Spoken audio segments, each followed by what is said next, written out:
What's going on, friends? It's Anton Daniels, and I gotta have a conversation with you guys about Tiege Hanley because you see how the sun is hitting me. This is no finesse, no makeup, no filters, no none of that. This is 100% Tiege Hanley. I use it in the morning as soon as I get up, right after I pray and brush my teeth, jump in the shower, and I'm hitting the streets because you never get a second chance to make a first impression. So even though they're giving you 40% off your first order, 20% off for life, even though you may get a free gift, forget all that, right? Because we would do this even if it was full price because it's worth that much. I'm in the streets, I'm kicking it with people when I see Dusties everywhere. You don't want to be them. You want to separate yourself. And the way that you separate yourself is self-care. Ladies get it for the fellas. Fellas don't wait for the ladies to get it for you. I'm about to hit the streets right now and I'm feeling confident. I'm feeling great. I mean, I already got confidence, but to have that extra boost of confidence, knowing that you've taken care of yourself and you set yourself apart from all of the rest of the sheep that's walking around making bad decisions on a daily basis. And it's reflected in their actions. It's reflected in the products that they use. It's reflected in the people that they follow. And so if you're trying to level up, if you're trying to make sure that you look good, they're going to send you the pack. They're going to give you all of the instructions on how you're supposed to use it. Then make sure you get your Tiege Hanley. Again, 40% off your first order, 20% off for life. Get your free gift. Make sure you tap in with your boy Anton Daniels because Unc is never going to lead you wrong. I would never have you use a product that I don't use myself. Again, they've been rocking with me for a long time. Make sure you get your Tiege Hanley. I love you. I appreciate you. I'm going to holler at you guys later.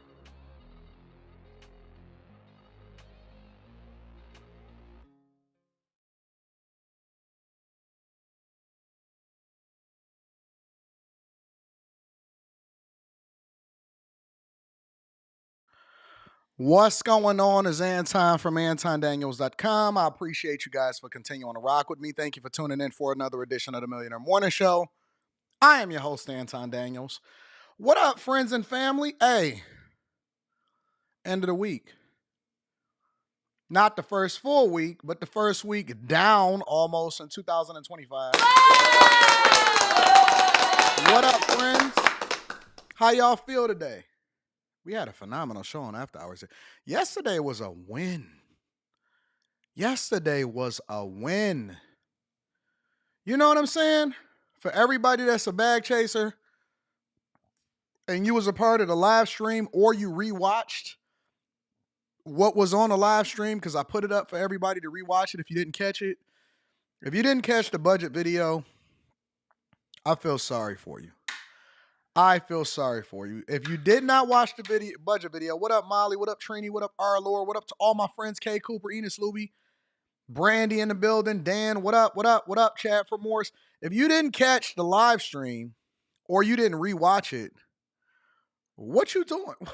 What you here for? Now, if you tell me that you was just here for entertainment, I'm with it.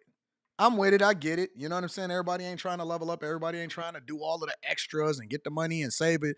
Not give it to the IRS. I'm cool with that. But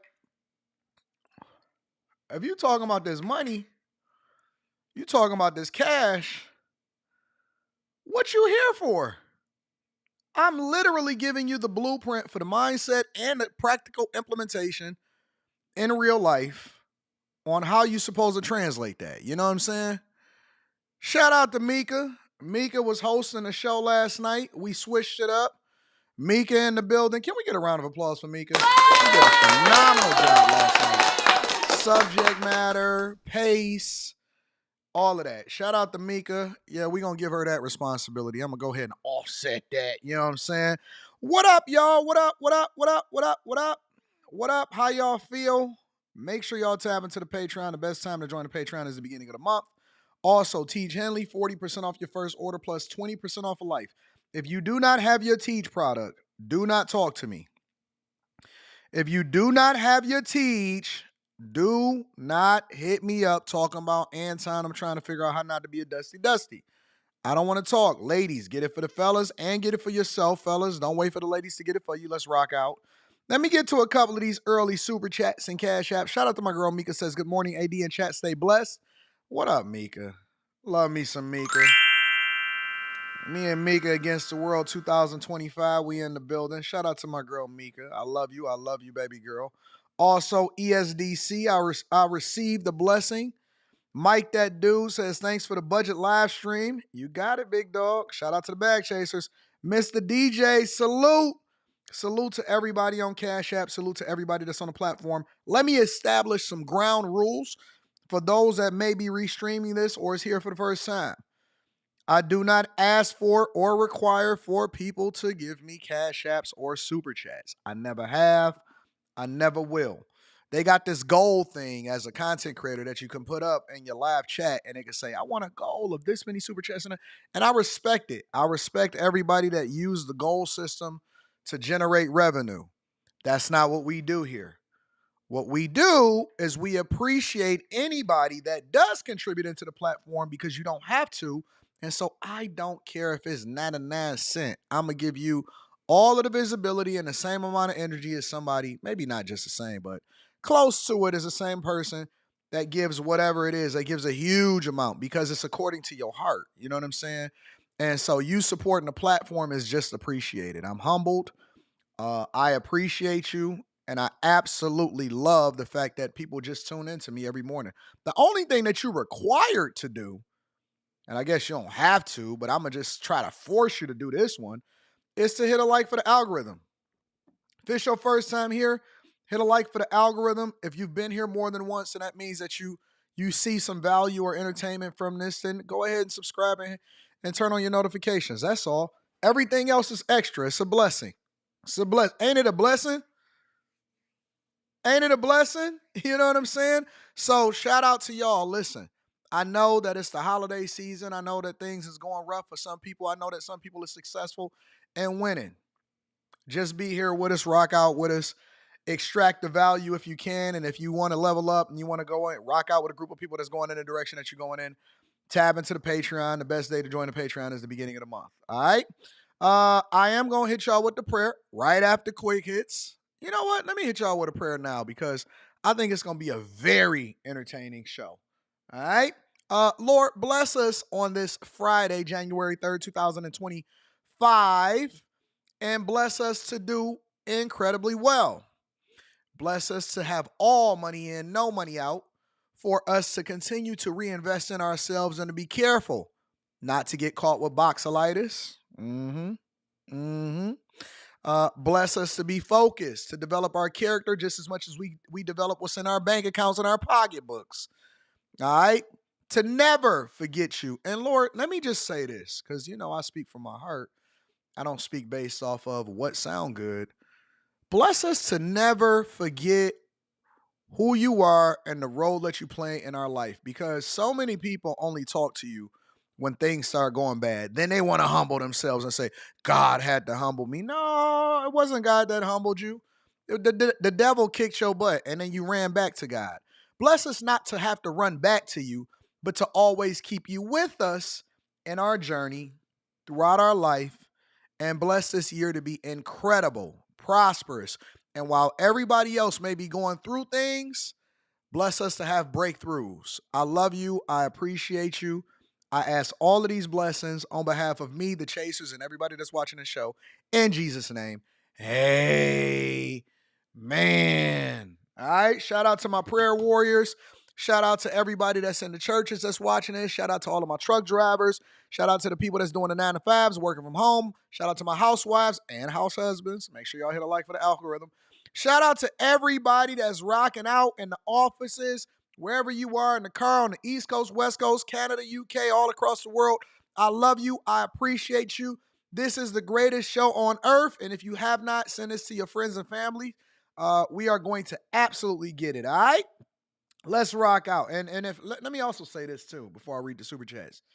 I know it's a lot of people that like to, pray and stuff like that. And I know that we all got different beliefs. A lot of people have different beliefs and things.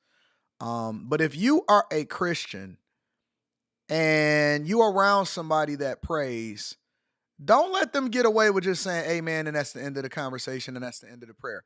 Make sure, because you don't want your prayers to fall flat. All right. Make sure that you add that in Jesus' name at the end of it. It is vitally important for all of my prayer warriors. Don't just have people when your nephew looking stupid, when your dope fiend cousin is over there doing like this at the prayer table next Thanksgiving or next holiday season, make sure you add that in Jesus' name on the end of that. All right? That's the thing that really gets your prayers through. to the Father through the Son, and that's the way that we go about doing things. But that's only if you're a believer like I am. Let's get to it, y'all. All right. Shout out to Mick the Most says, top of the morning, big dog. After hours last night was amazing. Please believe. Well, give that credit to Mika. Let me give that credit to Mika. Mika did all of that. Purple Haze says, I had a question on the budget stream. How often do you check your comments? I answered a whole lot of comments this morning, big dog. Have you been back to the Patreon to look at the comments? Yeah, go check them. I've been answering a lot of questions, Purple Haze. Shout out to El Pagrino. I'd appreciate you, big dog. He just threw the 50 ball and said good morning. Good morning to you too, my friend. And J Dubs. J Dubs is in the building, says Happy New Year to you, your family, and to the fellow chasers. Indiana and Michigan have flat taxes. Do you think this would be a good model on a federal level? And would you make a change for low-income earners? I believe that we should have a flat tax. It's funny because I was trying to debate. I seen an article that somebody sent me, and I was trying to debate of whether or not I wanted to add that into this morning show. But I decided not to because we have some other things that we have to get to. But yes, I think that we should have a flat tax across the board. We should not have taxes escalate depending on what your earning is. I think that it should just be a flat rate, and that's the end of it. Yep, I agree. Shout out to J Dubs. V. Nicole in the building says, I got my Tiege for the husband for Christmas, and he loves it. Amazing product. Nurses, hashtag nurses love AD. I like that hashtag. I like both of them. Bag chasers for life. Nurses love AD. Nurses love AD. I know girls that love Beyonce. Nurses love AD. I like that hashtag, V Nicole. Yeah. All right, y'all. Y'all ready to get it rocking? You always been a flat taxer, Eric D? Brandon, you said absolutely not? Huh. Yeah, I'm a fan of the flat tax. I just think it should just be a flat tax for everybody, no matter what your earnings are. But we can get into that.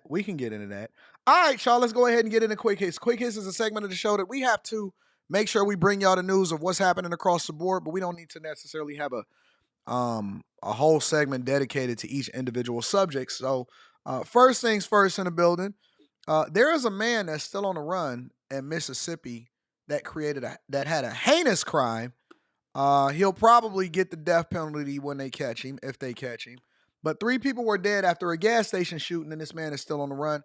If you're down there in Mississippi, be careful. Tragic start to the new year in Mississippi. 3 people were shot and killed at a gas station state line that's just off Highway 42, about an hour northwest of Mobile. Now, the victim's family has identified one of the victims as Rhonda Denson, who was a clerk at the store.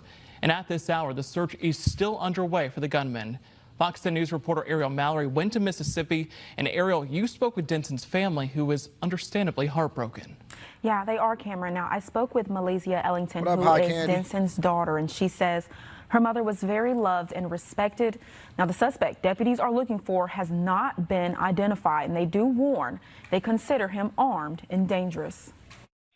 Ruthless act, coward man, and we're not going to stop until we put him behind bars and make him accountable. This is the man multiple law enforcement agencies are searching for right now after a deadly shooting in State Line, Mississippi. 3 people killed at this gas station early New Year's Day shortly after 6 a.m. Deputies say this man on your screen came inside the store and killed the store clerk, a customer inside, and another customer outside. Family members have identified the clerk as Rhonda Denson. Chief Deputy Brad Warwick says the brutal crime was planned out.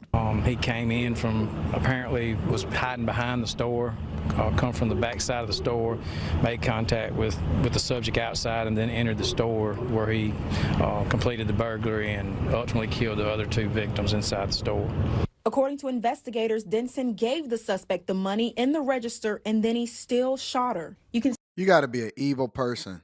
It's just an evil spirit. And I told y'all need to be praying against principalities and addressing some of these evil spirits that's out here. Y'all so busy rooting on. We got a lot of a society and everybody that's on these stupid platforms rooting on all of the people that's doing some of the most evil things. I remember when that player number 2, I told y'all player number 2 was going to go away, right?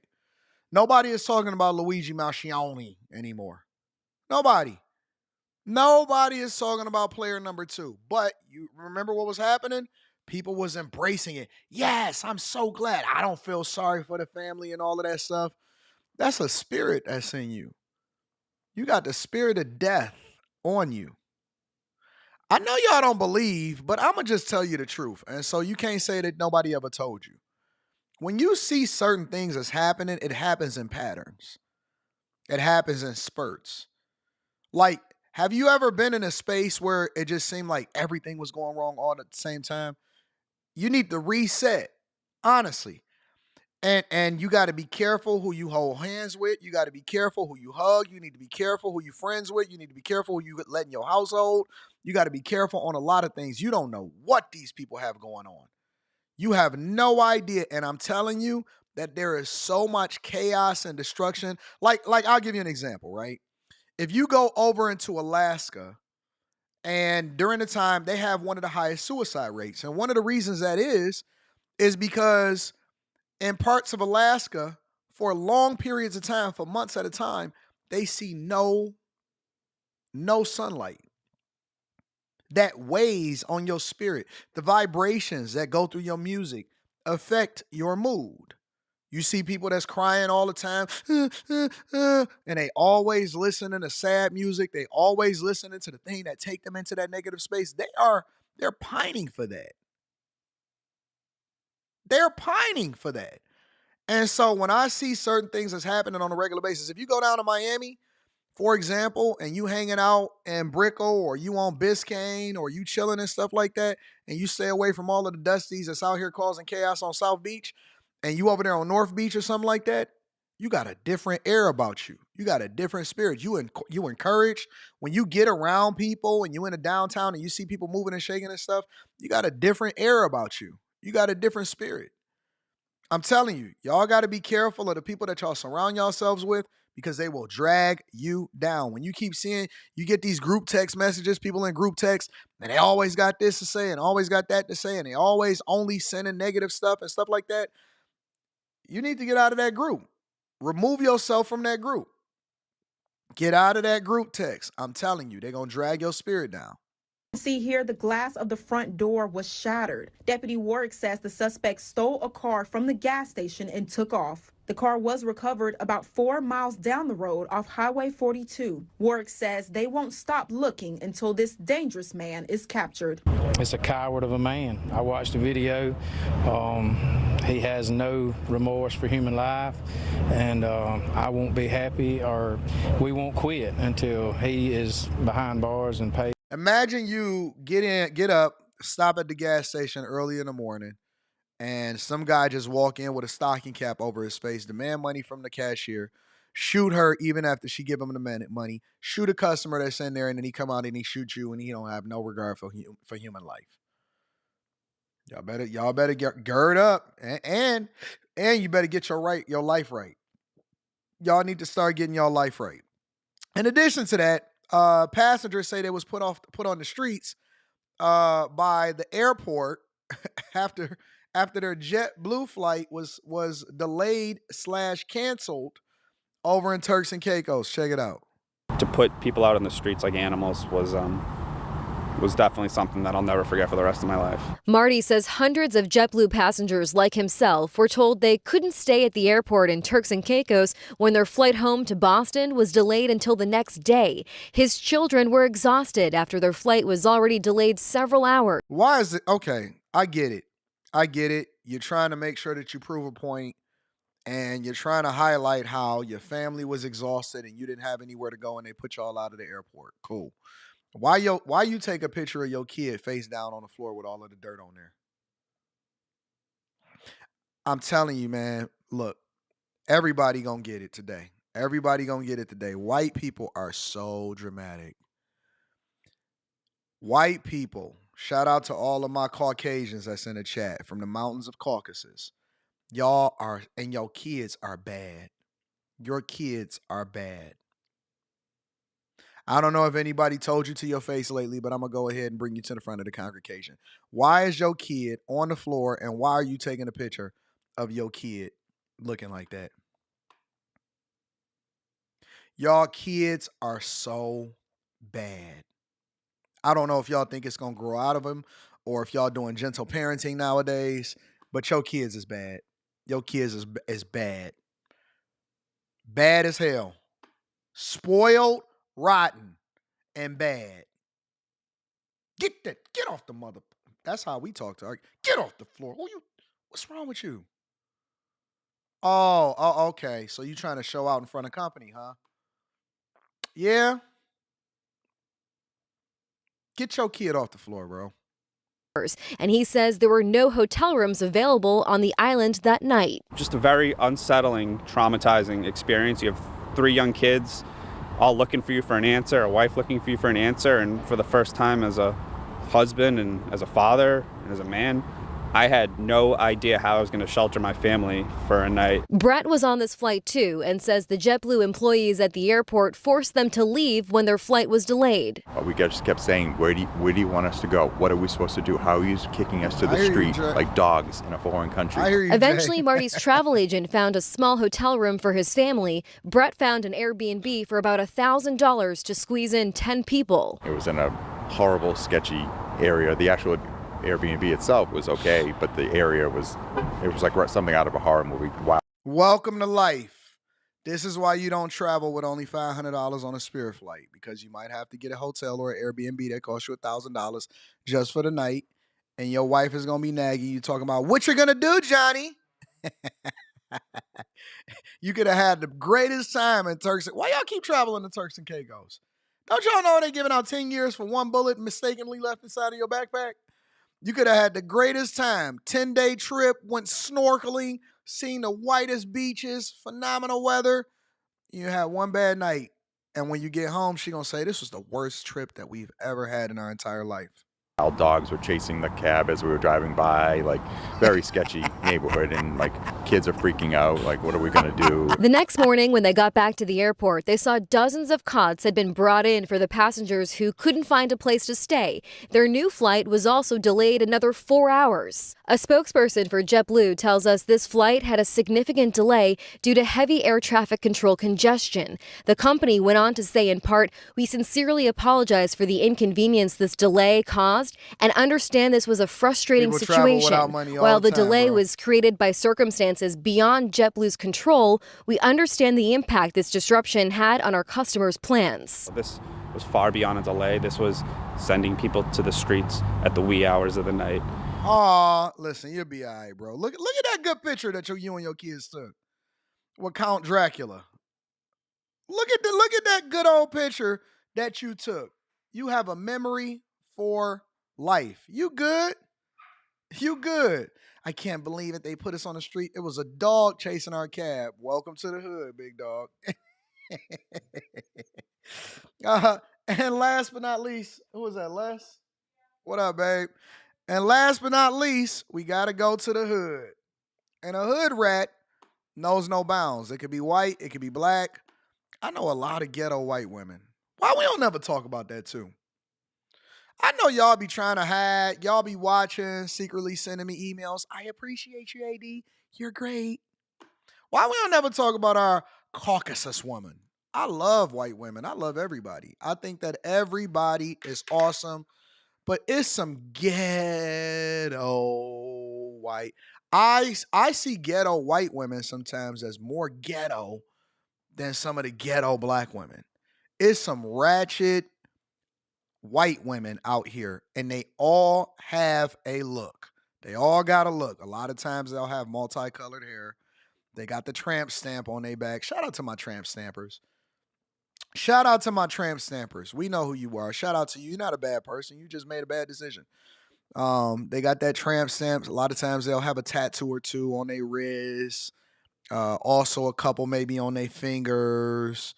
They do some of the same thing. They only talk to black men too. Oh yeah. They only talk to black men. And for some reason, don't worry, it's Friday. We're going to get a little bit frisky today. And for some reason or another, black men that talk to ghetto white women, for some reason, think that they got the cream of the crop. What is that? Y'all said they're going to still delay my contract, my $30 million. Don't worry about it. I don't care at this point. For some reason, black guys that talk to ghetto white women think that they got the other type of white women that the athletes got, and they compare the two. I got the same woman as Jeremy, whatever the guy is that just engaged. Nah, dog. You got the same chick that we got. You got Keisha. Are you with me? You got her. You got her. She a three-time baby mama felon, big dog. She just got a preference. She like meth instead of coke. She like meth. She smoke trees just like Bonquisha over there. They the same person. You just got a lighter version of her. Same person. Hair texture a little bit different, but she the same person. You did not get Kim Kardashian. You got Ashy Larry, who does meth in the future. And she expiring. That's the one thing about ghetto white women that I also learned, is that they expire. Real talk, they expire. Once they hit about 37, not all white women, but the ghetto ones, 37, and she still thinks she got it. So she still, you know what I'm saying? She still thinks she can talk us our way. All that. I know I got you down pat. I got you, didn't I? I identified you, didn't I? Shout out to my ghetto white ladies in the chat. That expiration date is coming. Then you gonna be looking just like a soda can. You went from You went from Coke bottle to just straight soda. Soda can, beer can. Straight up and down body.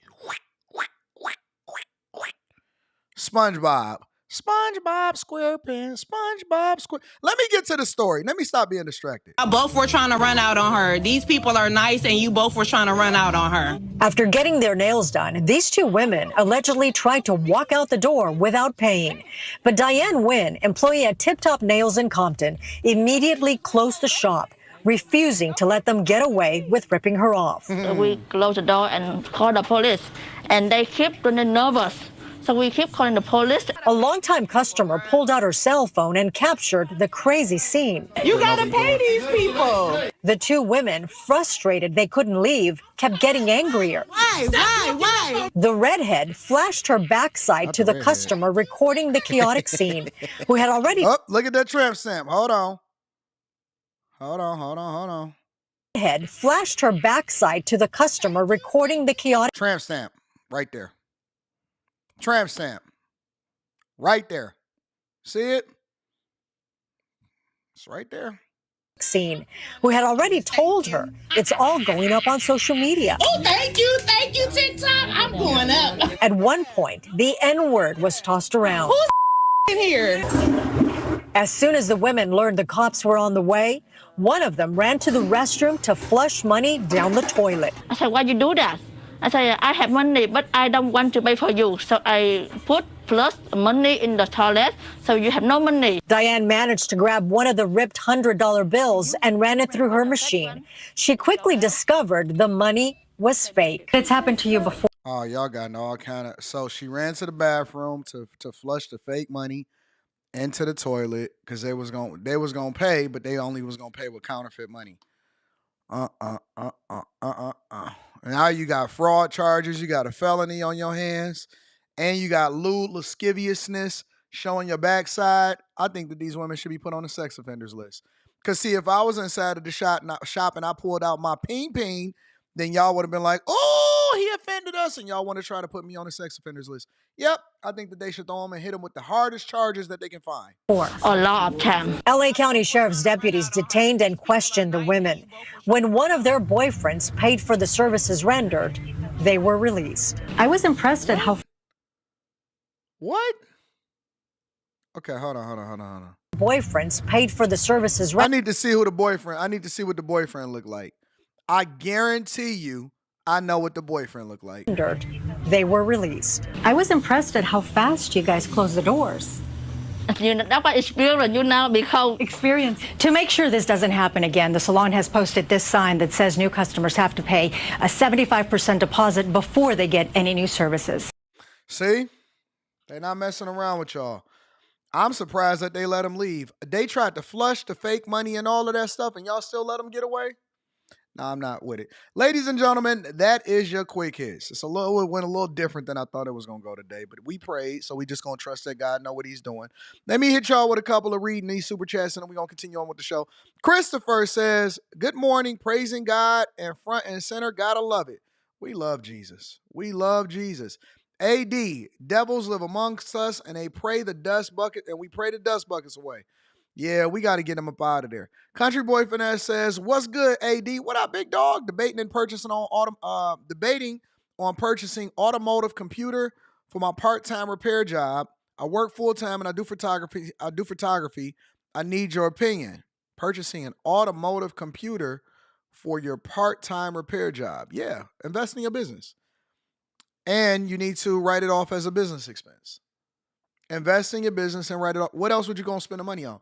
This is how you can justify it in your mind. All right, it's easy to do. What else would you have spent the money on? Some women, some liquor, partying. And we don't think twice when it's time to go on a trip. We don't think twice when it's time to show off. We don't think twice when we about to go buy a chain when we get our tax return refund. We don't think twice when it comes to going signing the paperwork in order to get that new car, right? But when it comes to investing in our business or investing in our craft, something that could make you more money or make your job easier, we got to think twice about that. No, spend the money and then take it away from something that you would have did that wasn't going to make you any money. Spend the money, invest in your business, write it off as a tax, write it off as a business expense, and then justify it in your mind that way you able to sleep at night that, oh, I would have just tricked the money off on something else that didn't mean anything. You see what I'm saying? Invest in your businesses, divest from bad behavior. I'm going to tell you the truth, Country Boy Finesse. Me personally, outside of, like, unless I got to travel to somewhere where I'm taking care of some business or any stuff like that, for the majority of the year, all the way up until next winter, my goal, I'm stacking. We stack masters. I am stack masters all year long. I'm going to take the advice that I gave y'all as far as how it is that I project to spend money on the businesses. So we got a budget from that. I talked about that in Patreon yesterday. Go and watch that video. But as far as like me just buying stuff and just going to do the things that I want to do and all of that, I'm stack masters this year. We just going to sit here and we going to run it up. I got some really, really, really big purchases that's coming in 2026. I got some really big purchases that's coming in 2026.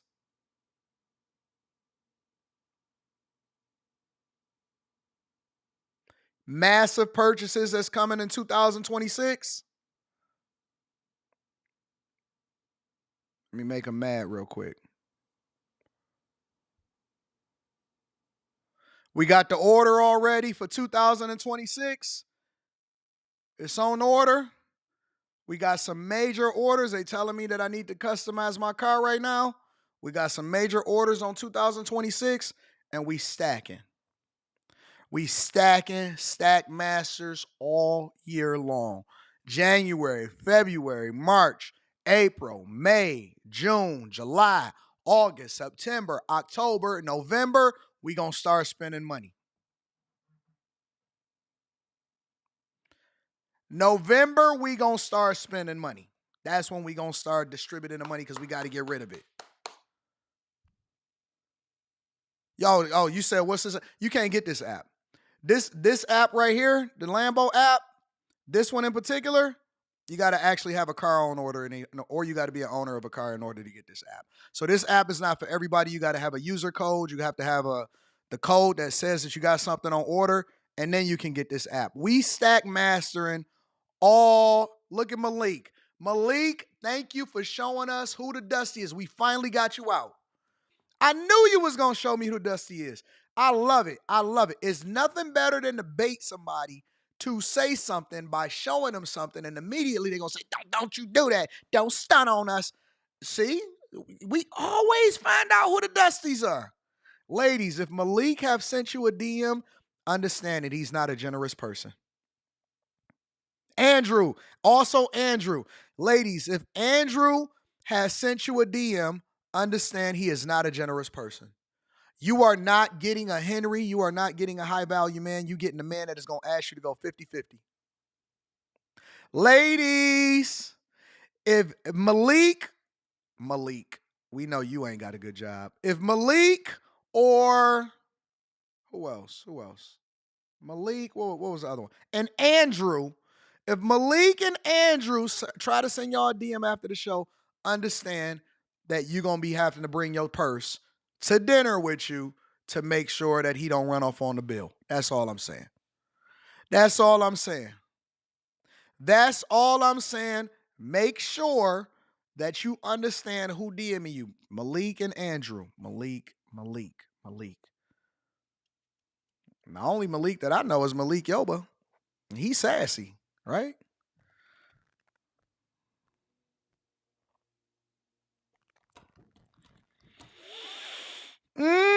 Astra said generous only. What y'all saying now? May this type of love never find me. We gonna take our time and cook on a Friday. Lord, you could say that. That is a prayer that is for you. May this type of love never find me. Say it with me, ladies. In Jesus' name. Because that's the type of man that is gonna get jealous of you and he gonna try to sabotage you. It's men and women that are jealous of the person that they land next to, even though that is the person that's gonna help benefit them. May this type of love never find me. Y'all could say that. Shout out to Malik and Andrew. I knew y'all was going to show us who y'all are. See how God work? See how God work? When you pray ahead of time, he show you who your enemies are, and they try to lay them next to you. But I want them to, hey, don't time them out, and don't, because the hate watching is just as profitable as the love, all right? Let me read. You said you're thankful that you're married. Let me go ahead and continue. Shout out to Country Boy Finesse. Let me read a couple more super chats. Mr. Lot says Nola from Hustle and Flow. Facts. Miles Zam says, I just joined the Back Chasers. Looking forward to a great 2024 is over, big dog. We looking forward to a great 2025, but I know what you meant. My brother and I started a business in 2023, and we are killing it. Thank you for teaching the world the right way. Leverage that last video that I just dropped too, or that I did the live stream for. It's the Millionaire Derailment Show. Yeah. Daddy Day Trips in the building says these were hoes from Long Beach Boulevard. You know I know my city. Talk to him. He also says, oh yeah, update. Remember Boeing let me go. 3 days later, another one. Lost 2 jobs in 6 months, still made over $250,000. We don't put all of our eggs in one basket. I know, I remember. You really are different, AD. Recognize. Thank you, my friend. Shout out to my girl, sister. We love her. We love sister, and sister love me back. Good morning, AD. Thank you for the gems you dropped in the Patreon yesterday. You gave away my secret for my super chats. You are truly a blessing to us. Hashtag Black Bag Chasers. Okay, see? You know it. Shout out to the new Bag Chasers and the Patreon members. Rio says, if we don't have businesses, do we start one for the tax benefits, or is it not worth it at that point? It's not about starting a business for the tax benefits. It's about starting a business so that you can eventually generate revenue, but you leverage the fact that you are a business and you own a business to get the tax breaks that is legally allowed by the federal government, okay? So you don't have to necessarily go and start an LLC. You already are. So if you do anything from a contract perspective, or you do anything from a business perspective outside of a W-2, you are what we call a sole proprietor. You are a sole proprietor. Yes, you are. You should go out and register your business. You absolutely need to go and get an LLC so you can remove liability from your person. But you are a business, whether you like it or not. You are a sole proprietor, and you need to just go ahead and structure it, and you need to document things the right way. Go and watch the budget video. I showed you the software I use. I showed you everything. You know what I'm saying? AD, you always remind us that why you broke? I don't want to be rich by myself. You don't have to be broke. I'm not reminding you that you broke. You reminding you that you broke because you keep on having that broke mentality instead of projecting yourself and making adjustments so that you can start to get the riches. Listen, you not broke. you got a broke mentality. Even if you don't have the money yet, you just don't have, it just hasn't caught up with you because you putting in the work. You setting the foundation to ultimately make yourself rich. Y'all got to stop talking like that. Y'all got to stop projecting yourself like that. Y'all got to stop saying that you not broke. Stop saying you're broke. Stop saying you broke and put in the work to then have the different results. You not broke. Shout out to Chance Talks Business says Malik and Andrew will be hugging these women from behind. Why they paying? Hey, everybody need a homosexual in their life, right? Shelby Scott says, yo, AD, that budgeting video from yesterday was high value content. I told y'all and I delivered. I under promised, over delivered. I'm watching it again today to ensure that I have the concepts down. Thanks. You're welcome, Shelby, and welcome to the chat. Welcome to holding us down. Thank you to everybody that's holding us down. I appreciate y'all. I love y'all. Before we get into what was happening on my man, so we got more details once you start digging into these people's lives of the Tesla Cybertruck guy. Before we get into that, Mr. Joe, I'm going to read that super chat shortly. I want to go over to New York, okay? Chicago. I see y'all been trying to be silent for a little while, but I've been paying attention to what's happening over there. Let's go over to New York, y'all. So over in New York, there was a stabbing of a postal worker at a deli over who was first in line. Shout out to Chadford. I'm going to read that super chat shortly. Let me say that again. There was a stabbing at a deli of an on-duty postal worker. Shout out to my guy, Classy Beast. Look at that. Boom.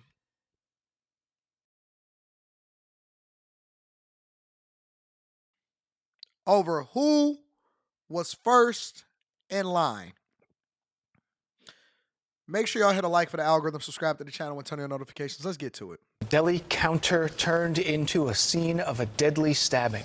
A postal worker was killed and one woman is under arrest this morning. Let's get right to Good Day's Briella Tomasetti. She is live outside that bodega in Harlem. And Briella, investigators believe this all started over who was next in line to order at that deli. Yeah, Tashani and Dan, good morning to both of you. All literally over a sandwich. That woman, the suspect identified this morning as 24-year-old Jaya Cruz. She has been charged in the murder of 36-year-old Ray Hodges, who, was killed on the job yesterday. He was stabbed to death here in the deli behind me in Harlem. Now, Cruz could be arraigned on second-degree murder charges as early as today. Let's get right to her being escorted out of the 28th precinct yesterday. It happened shortly before midnight. What the That's a giant. How do we know that that's even a girl? Man, look at this. Hold on. Her being escorted out of the 28th. Who is that? Lisa Leslie? Angel Reese? What the See? I'm not putting nothing past nobody. I don't even see their face. I don't see nothing. All that is shit. Her head is touching the top of the doorway. Built like an iPhone charger. Dog, that ain't. She taller than everybody there. Nah, dog. That's Brittany Griner? Gotta be. Look how tall they are. Look at the guy that's holding the arm next to her. That's crazy. Nah, bro. Just by the default, I don't trust nobody. That looks like a skinny little boy, a skinny man to me. Precinct yesterday. It happened. Look at dog. Look at the shoulders. No. Shortly before midnight, Cruz was covering her face with a black hooded sweatshirt and avoiding questions from reporters, according to police. Let me see if I can get a closer face up. Cruz was covering her face with a black hooded sweatshirt. sweatshirt and avoiding questions from reporters. According to police, the attack happened inside Joe's Grocery on Malcolm X Boulevard and West 118th Street at about 2:30 yesterday afternoon. Hodges, an on-duty postal worker, was found with stab wounds about the body and rushed to Harlem Hospital, where he was pronounced dead. Police confirming with us this morning that the stabbing followed. Let me see. Let me show y'all what I got. Let me show y'all what I pulled up. Because I pulled up something a little different. Look at that. Nope. Nope. You can't convince me that that's a girl. You can't convince me that that's a girl. And they got on Crocs.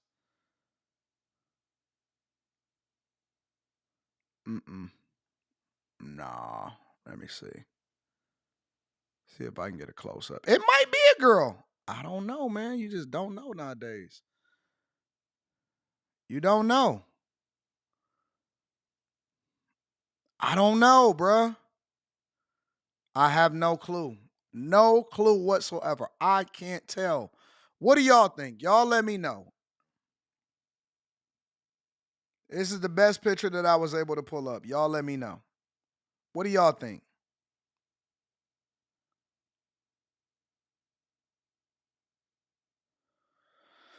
It's hard to tell. Hard to tell. Got them Crocs on. Let's continue. An altercation over a spot in line and that a knife was recovered at the scene. Neighbors tell us they ran into Hodges all the time on his daily route and are in complete disbelief that this even happened. I know the guys who deliver mail, and just like that, he's gone. It's very scary. Anytime you wake up, anything can happen. You know, you can just, like they said, it's an argument. So you can just say hello to somebody and you stab.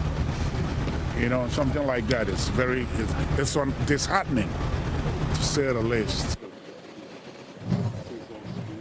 Cruz lives just down the street from this bodega, while Hodges lived up in the Bronx. We are still waiting on word in regard to her arraignment, when exactly that will happen. The United States Postal Inspection Service, though, released a statement on behalf of Hodges' his murder, his death, saying that... I said it's a girl. It may be a girl. I don't know, man. I just don't know no more. The the United States Postal Inspection Service will be working very closely with the NYPD in regard to this developing investigation. But for now, let me look at it see if I can get it from a different angle. Let me see if I can find something different. We are learning that deadly attack started with a dispute over a sandwich order. Eyewitness News reporter Stefan Kim with new details. Shout out to Levi Apparel. Shout out to all Homicide detectives tonight exited this Harlem deli's doors with evidence in hand. What's behind these deli doors? Too gory for this broadcast. Workers inside left mopping the blood-stained floors late into the night. I know the guys who deliver mail, and just like that, he's gone. It's very scary. It's very, very scary. Cops say an on-duty postal worker was fatally stabbed and slashed after getting into a dispute with another customer inside. The 36-year-old, police say, was stabbed and slashed multiple times in his torso, arms, back, and neck. It happened around 2:30 this afternoon at 168 Lenox Avenue in Harlem. The victim's postal cart still sitting on the sidewalk outside. That postal worker was rushed to Harlem Hospital, where he was pronounced dead. About a dozen of his distraught colleagues rushed to the scene. They struggled with how to process the violent attack. All I'm going to say, he was a nice young man. That's it. As for what started this argument, deli workers say this was all over a sandwich, an argument about who placed their order first. Investigators say the 24-year-old alleged assailant is in custody, a person with no obvious criminal history. A friend of that person says she would not have attacked anyone without cause. She's a nice young lady. She is not the type that just come out in the street and attacking people. This is just a bad neighborhood. What had happened, I have no idea because I was not around here. I don't know, but I do know if she said it was in self-defense, it was in self-defense. Investigators say a weapon was recovered at the scene, though it's unclear what that weapon was. In Harlem, Stefan. So shout out to Harlem. Shout out to New York has become the bottom of the barrel. New York has become the bottom of the barrel. This is the culprit. This is the suspect. The suspect is saying that it's self-defense. Anton from AntonDaniels.com don't believe in that. They said that he went straight up Jason hockey mask on a postal worker who was still on duty. Still on duty. My takeaway from this is this, personally, ladies and gentlemen, and I say this all the time. The number one thing that I say, I got 3 words that I use on a regular basis where if it starts to get a little bit more unruly and I see people are starting to take things personal or people are starting to get into a certain space or mentality to where they looking to turn up, my 3 words, you got it, and I'm gone. I'm walking away. You know what? You got it. Or my bad. You know what? My bad. You got it. Anything around you got it, I'm done. I don't care. I don't care about your respect. I don't care about who placed the order in line first. I don't care about how it is that you feel. I believe that I've de-escalated hundreds, if not multiple hundreds of situations by just saying, you know what, you got it. You got it, fam. Straight up, you got it. I'm not about to go back and forth with you. You can have it. I got to get back to taking care of business anyway. Man, I don't care. I'm never, ever, ever, ever going to see you again in my life. I'm never going to see you again in my life. I don't care. I just don't care. All right, cool. You know what? I wanted a new sandwich. I wanted new fries hot anyway. I ain't tripping about it. I always look at it on the glass half full side. Always look at it on the glass half full side. You got it. Nah, I'm good. You got it. Never understood getting into arguments with people that don't even know me. I don't even know you. You got it. You good. Telling you, you start having that mentality, you'll have so much peace come over your life. You ain't gonna have to worry about nobody trying to do nothing to you. You ain't gonna worry about defending your honor to nobody. And usually, you with a girl. You know what I'm saying? So, no, you got it, big dog. Let's go. Hey, you ready, babe? Yeah, let's go get something to eat. I'm about to go do something else. I'm about to go do something else. All of my energy is on the people that's around me. It don't have nothing to do with nobody else around me. I'm chilling. Man, stay away. I'm telling y'all, stay away. I am the type of person to where I could see you 2 blocks down if I'm walking downtown or something like that, and I see you 2 blocks down, I'm already crossing the street. Not only am I crossing the street, you know what? I wanted to go check out that new store down that other block anyway. I don't even want to know. I don't want to record you. I don't want to see how crazy you are. I don't want to talk to you. I will avoid you like the plague. If I know that something is happening that don't seem to make sense to me, I'm going to go the opposite way. You know what? I'm good. I am the king of let's just stay in tonight. Let's just stay in tonight. I'm not really feeling it. Trust your instincts. Trust that thing that's talking to you. That is the Holy Spirit telling you, hey, not tonight. Not tonight. It's not feeling good. It's not feeling good. This was the first year, for example, that in a long time, first year in a long time that I decided that I didn't want to go out of town for the weekend. I mean, for the new year or for the holidays. Because usually I go out of town like soon as my daughter get out of school. And then we'll go like to a warmer climate, to Miami, Houston. I mean, not Houston, somewhere in Texas, over in California, something like that. And I was thinking to myself, this is different. We deciding we choosing to stay here. Next thing you know, riding people over. I'll be in Biloxi or something like that. Go stop over in New Orleans. Next thing you know, it's a truck rolling over. And I'm not saying that I was going to be at those spaces. I just was led to say, you know what? I just want to stay home this year. I'm not just doing it. And I always listen to my leading. Make sure you hit a like for the algorithm, subscribe to the channel, and turn on your notifications. Mr. Joe says, 2024 was my highest earning year of my life. Finally, we crocked over that 100K. Thank you for all of the wisdom. I plan on maxing out my 401k in 2025. Bag chaser for life. Shout out to my dog, Mr. Joe. Chadford Moore says, good morning, AD. Do you think that you could do a collaboration video with Jaspreet Singh from Minority Mindset? He is based in Detroit too. I didn't know that was his name. I do know the Minority Mindset channel. I mean, if we ever get in touch with each other, I think he's a good person. I think I've seen his content a few times. Shout out to Classy B, says, happy Friday, AD and Back Chasers. We up! Classy Beats. DJ Ace Production says, broke is a state of mind. Success relies on the individual. I agree with you 100%. Just Go says, so happy to watch the Millionaire Clapback show this morning. Still getting caught up on the Stock Club post. But I will be watching the recent budget video with my husband this weekend. I think you're going to enjoy it. It's better than going to the show. I think you're going to enjoy it. It's about an hour long. I address a lot of the questions that's inside of the chat. I show some of my software. I show I do my bookkeeping. I show how I project earnings and all of that. You're going to love it. J Dub says, that's Mr. Lady. She is built like a CVS.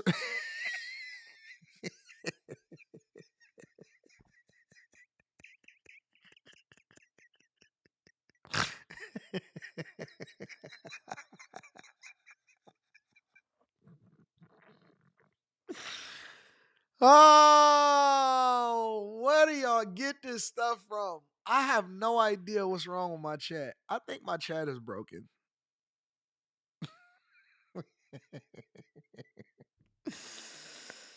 Oh, Jesus. I honestly think my chat is broken. My chat is broken. We need to reset. We need to reset. I've never seen that before in my life. My chat is broken. Green Monster says, yeah, that's a man. I can tell by the waist. 18 Anton morning, sir. I second it's a dude. It did look like a dude to me. 30 seconds of emotional thinking can cost you 30 years. It could cost you the rest of your life. The rest of your life. AB says, did she get her food or eat it though? All of that. Now you're going to jail for the rest of your life. David Simpson says she hit the genetic lottery or it's a tramp. And it's a waste too. That isn't self-defense. Several stab wounds. All over the body. Lacerations. Shout out to the True Hustler Network. I appreciate you, big dog, and everybody that's contributing to the platform. Jason Statham says, shooter in the BX news, New Year's Day, you reported on allegedly posting on Reddit with photos saying he'll light them up for 10 upvotes and did it. Demons. That's crazy. But you know what? I found that people was probably already looking to do that, but they was just looking for some clout before they did it. Shout out to Shareem. I appreciate you. What in the World TV says, you have to ask for female baby photos these days. Could be a transformer. Also saying you got it. You got it. Got me out of a lot of things. Facts. Shout out to D No says, for sure, that's a Decepticon AD. The left been crashing out since the election. Facts. Levi DePero says, sir, no Diddy. Love that. Love that, man. Again, you just gave the key to riches. Worry about your life, your health, your success. Living long is riches. I agree with that. Living long and good health is riches because suffering is hell. Slimmy in the building says, what up, though, AD? Shout out to the Bag Chasers and the union members. Hope y'all day is started well. Shout out to my dog, Slimmy. You can catch him tonight on After Hours. Wolfie, shout out to Wolfie, says, I live in NYC. I'm trying to avoid problems. I got family to go home to. De-escalation is the game. Gonna take a specialist course for it to be better at it. I want to live joining the Chasers soon. Shout out to all of the new Chasers. Shareem says, it's a trans. I was discussing it with my former postal worker. It's crazy. Nate, what up, Nate? Anton just joined the Patreon last night. The budget video was eye-opening and has me looking at my budget differently. Amazing. I have an audio production business. Ain't it different, though? You can't unsee it now. Now that you got the information, you got to look at life differently. You look at money differently. You look at the money that you make both personally on your W-2 and what you're doing from your business differently, don't you? Everybody that watched that budget video, it'll change your perception of what you think that money is supposed to be. All of this stuff that they got teaching you on these regular stuff, and guess what? We don't charge no courses for it. We don't do none of that. We just get the information out straight up. Good morning, AD. Just joined the Chasers. Shout out to EJ in the building. Make sure y'all hit a like for the algorithm. Subscribe to the channel with turn on your notifications. All right, y'all. Let's hit it in a super fast mode. I want to address what's going on with this guy from the Cybertruck. Now, I like to reserve judgment. I have my conspiracy theory hat on a lot of times, but I like to reserve judgment because I want to see everything. I don't want to just see the facts of what happened. I want to know what's going on with the person. I want to know why they did it. I want to know what their background is. I told y'all yesterday when we was breaking down that guy, the guy that was over in New Orleans that rented the truck from Turo and ran over a bunch of people. And we went over his previous videos and stuff like that. We looked at his photos back and forth, and I told y'all, oh, he just got dusty. He was just going through some stuff. He was having a midlife crisis, and he didn't know how to get through it. He was sheltered as a kid. And so what happened is the minute that you start going through adversity, when you get older, you don't know how to handle it, and then you crash out. Well, this new guy, the Cybertruck bomber, I'm going to just call him the Cybertruck bomber. He had a really regular name, Matthew Liversberg or something like that. The new guy, we learning more and more about him, courtesy of CNN, the New York Post, and all of these people that's digging into his background, including all his friends and stuff like that. Ex-wife, wife, girlfriends, new baby. We found out a lot of things. So, number one, his relationship status is complicated on Facebook. I keep telling y'all don't want to use y'all context clues and learn about what the truth is. I'm trying to tell you that real life, practical logic will get you far. I know that on the news and the FBI, they want to say, yeah, and he was a first Green Beret and all of this stuff. I'm looking at the other part of it. I want to know the other side of it. What's your relationship status? How many hoes you have on the side? What's the last place you traveled? You went to the Dominican Republic? You was in Sosua? You got a baby? New baby on the way? Okay. See, that tell me more than anything that the FBI can tell me. That's why I'll be wanting to know what's all of that other stuff that you got going on. You start putting statuses like, it's complicated. You got women over here keep changing their statuses every other month. First she in a new relationship, new year, new me, new man. And then now all of a sudden you divorcing him because, oh my God, he was just so verbally abusive. I'm starting to see a pattern here. Just like the FBI, just like Mindhunters. I'm putting together a composite and a profile of who you are and what your next situationship is going to be. First, let's go over to the police and CNN to find out more about this guy as far as the actual act, and then we're going to deep dive into his life, all right? Officials in Vegas talking now about the Cybertruck attack there at the Trump Hotel. Let's listen in.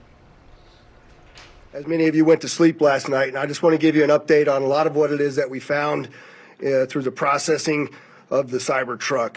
This is a joint investigation involving the FBI, the ATF, the Las Vegas Metropolitan Police Department, and these folks worked through the night and found a lot of stuff that is very useful for this investigation.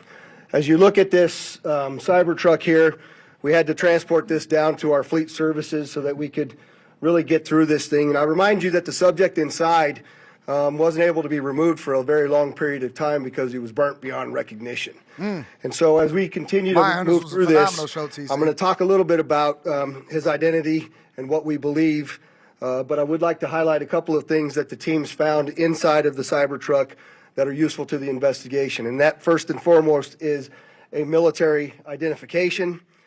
We also found a passport. Now, okay, so color me crazy and take this with a grain of salt because I will say that I am a C student, lifetime C student, confirmed by my mother and my transcripts. I had 1 year in high school where I got like a 3.36 or something like that. I said, oh, wait, look at me. New year, new me. I had one semester, 1 year in high school, I had like a 3.36. And nothing changed in my life. And I was like, you know what? That 2.75 is doing me just okay.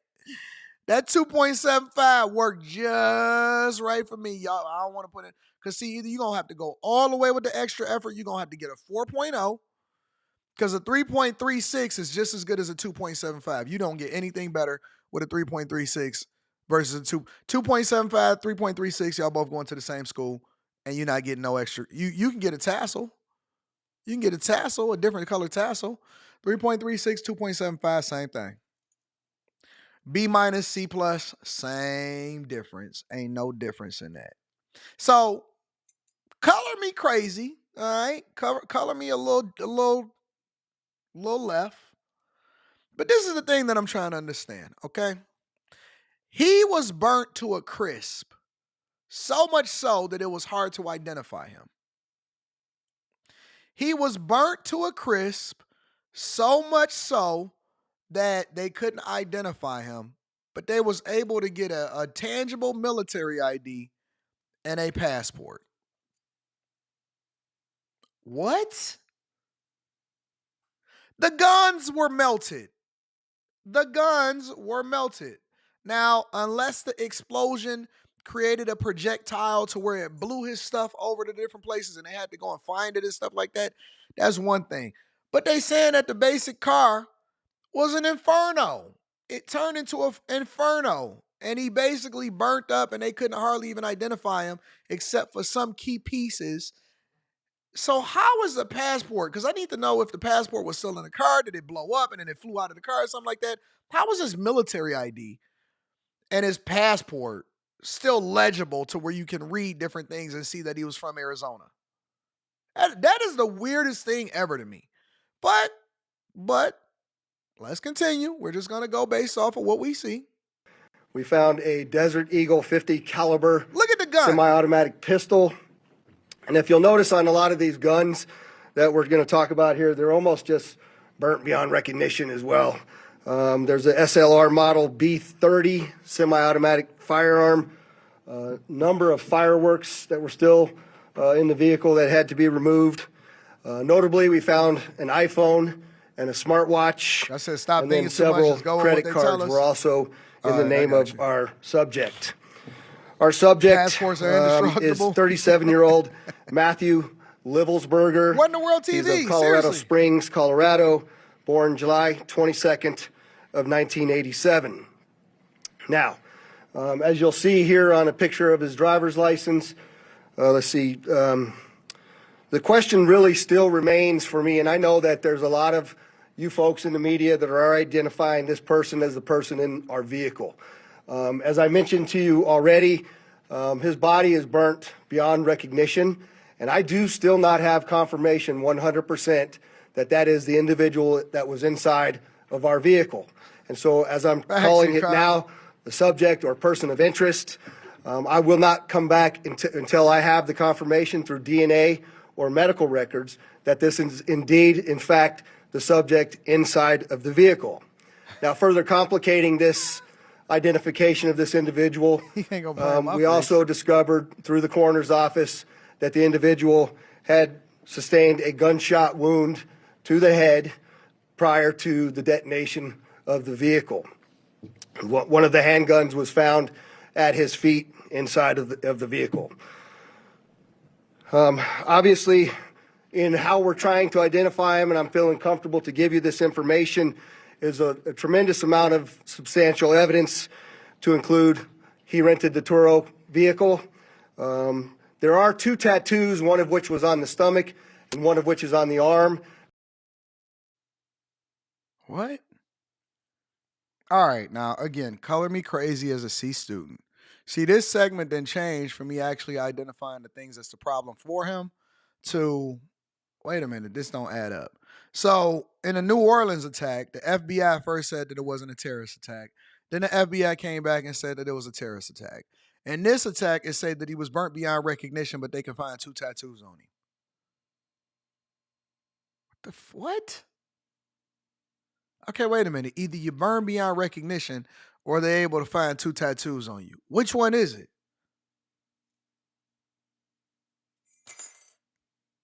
Color me crazy, because I'm not the sharpest knife in the tool shed, but either you're burnt beyond recognition or they can find the tattoos, your passport, your military ID, and be able to identify who you are. Which one is it?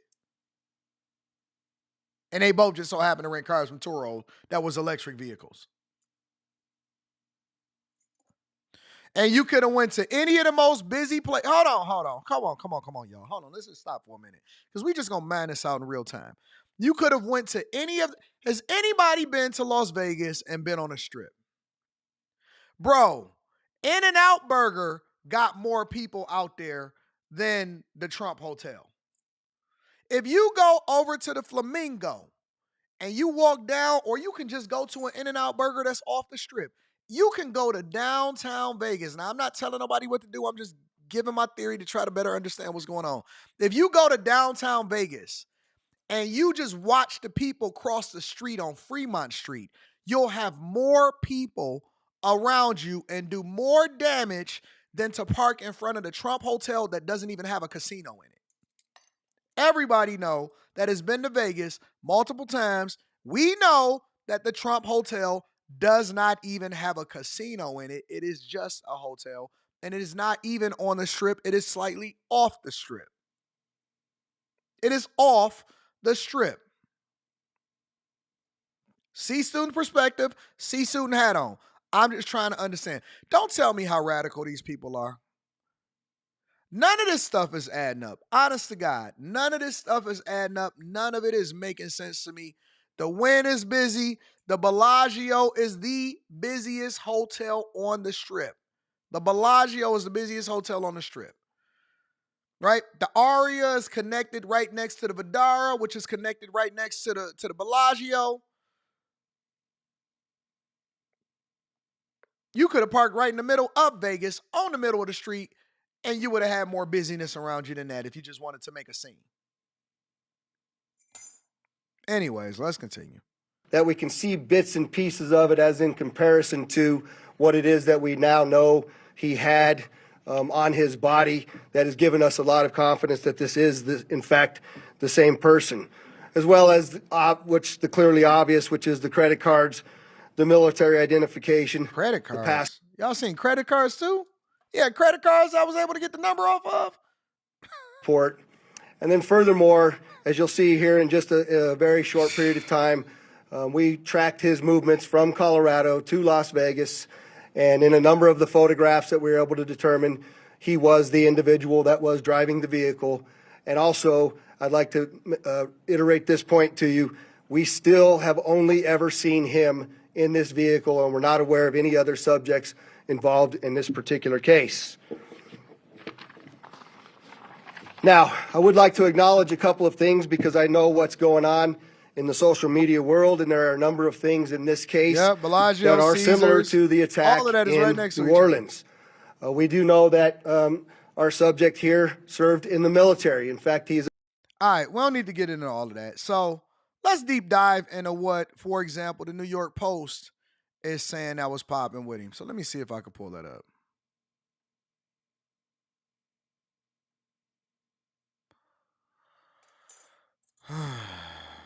All right. His name was Matthew Leibelsberger.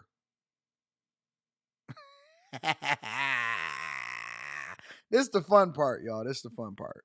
So Matthew Leibelsberger, according to the New York Post and several other outlets, they are saying that his wife broke up with him days before the explosion outside of the Trump Hotel. Let's deep dive. Goes on to say, she broke up with him 6 days before he killed himself inside of the vehicle. He left his Colorado Springs home the day after Christmas following an argument with his wife over apparent infidelity. Whose infidelity? Hers or his? His wife, who had a baby daughter, reportedly told him that she knew he had been cheating. All right. So it's either one or two things. Either the government is playing in our faces, or he turned into a crash dummy because he got caught with a little side piece. What a little side piece. Either the government is playing in our faces, or he was out here triggering off on these chicks. I'm going to let y'all be the judge of it. Let's continue. That's him with his baby daughter. All right. After leaving Colorado, he rented a Cybertruck, made his way to Vegas, parked in front of the Trump Hotel. Yeah, we know about all of that. New development in the case, investigators are probing whether the soldier's motive was purely personal rather than political, as previously considered given the location of the detonation and choice of vehicles. Goes on to say they've been looking into the possibility that the bombing was politically charged, but it occurred outside of a hotel owned by the president-elect Donald Trump and inside a vehicle made by the company of Trump's close ally, Elon Musk, according to FBI officials. I guess that's him and his chick.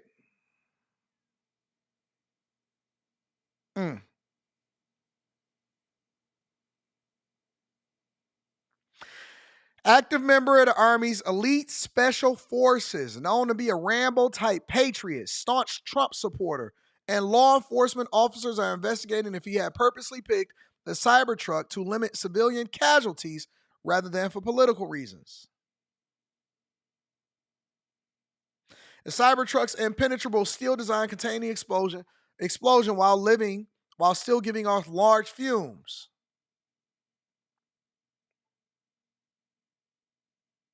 He loved Trump. He was always very, very patriotic soldier and patriotic American. Is that his chick?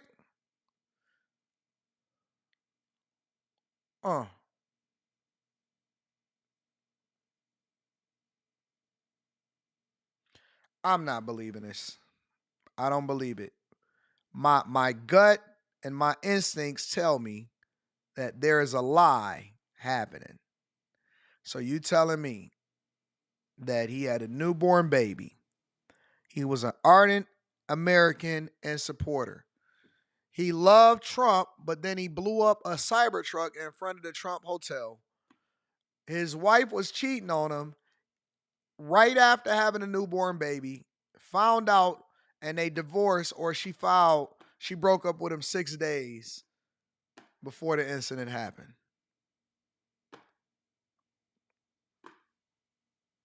Okay. Yeah, they put that piece together really well.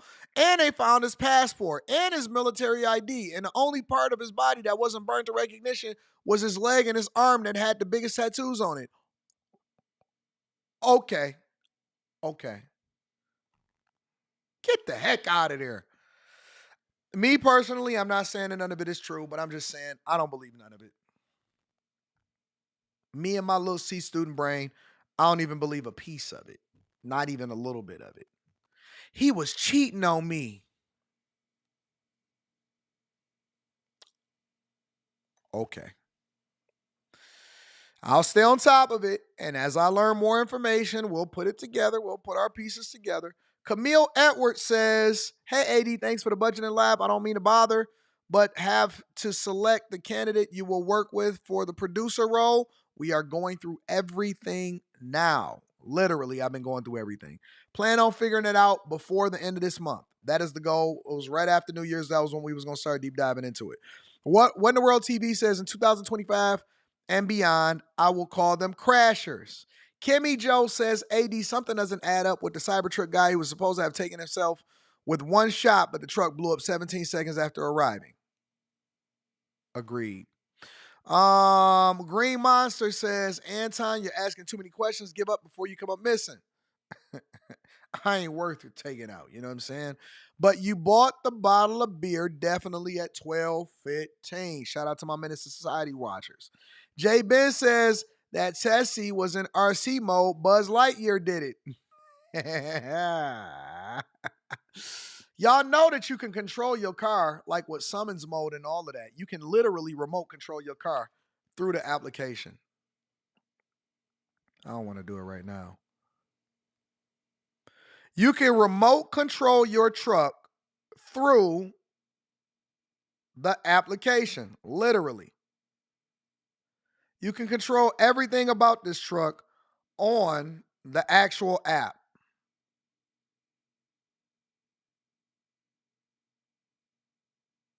Crazy. Now that I'm going through this app, everything is, my mindset on all of this has changed.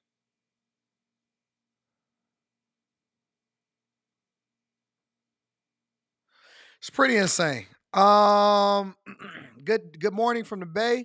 Says Jew Shiesty, have you ever gone over Grant Cardone thinking about running for governor of California? No, I haven't heard anything about that. Send that to me. I ain't heard nothing about Grant Cardone talking about running for governor of California.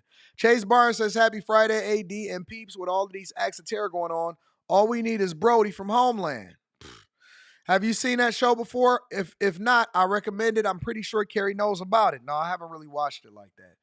The only thing I've been watching lately is Landman.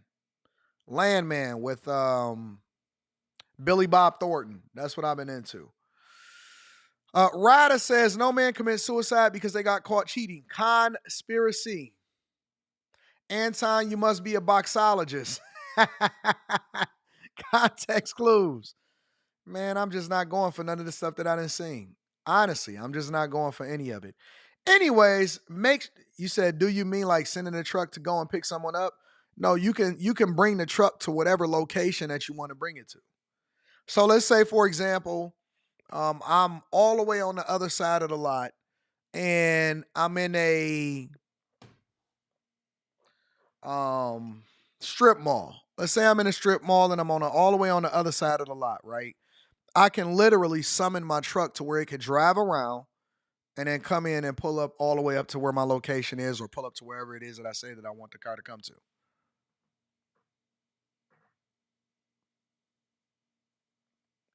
Tesla has a summons mode where you can control it with the application,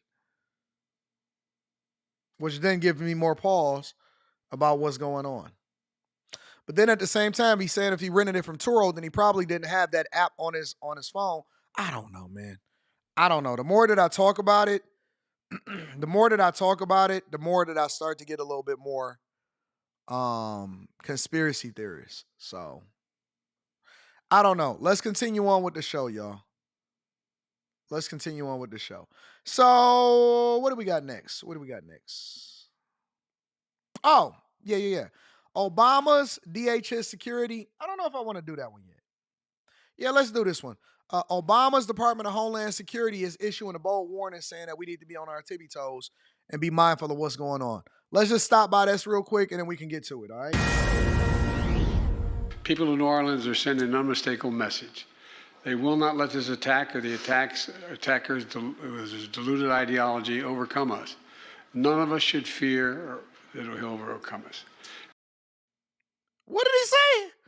All right, hold on. Because I know that Trump recently went off on Biden for basically being non-existent in the White House except for terrorizing and tearing everything up. Hold on.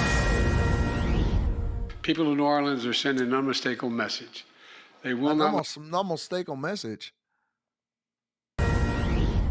People in New Orleans are sending an unmistakable message. They will not let this attack or the attackers' deluded ideology overcome us. Hey, man, somebody go and get this guy a nurse immediately. Somebody get this guy his blanket and his quote and sit him in his rocking chair and get him out of office ASAP. I know we about to let Department of Homeland Security, former Department of Homeland Security for Obama, come on Fox News and tell us why we should be a little bit more vigilant. But what the hell was y'all thinking? Hey, do y'all realize that this is the same guy that y'all was thinking about voting for over Trump? Honest to God, that is crazy. It is crazy to see the level of deterioration that this guy had, and y'all said that y'all was going to vote for him over Trump. Y'all seriously considered, you were in your right mind and you said, we are definitely going to vote for Biden. What the heck are we doing? Do we even think that this guy is making any decision whatsoever? How can he sign into law 50 bills and he can't even speak? He can't even speak, and it's in the middle of the daytime, which means that he probably had a full 8 to 9 hours of sleep. That's crazy. This is crazy, bro. Attack or the attackers' deluded ideology overcome us. None of us should fear that he'll overcome us. We're going to continue to relentlessly pursue ISIS and other terrorist organizations where they are, and they'll find no safe harbor here.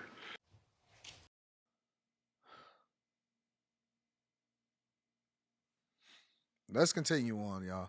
We're beating a dead horse here. President Biden vowing to take on ISIS following the terror attack in New Orleans after meeting with his Homeland Security team in the Situation Room.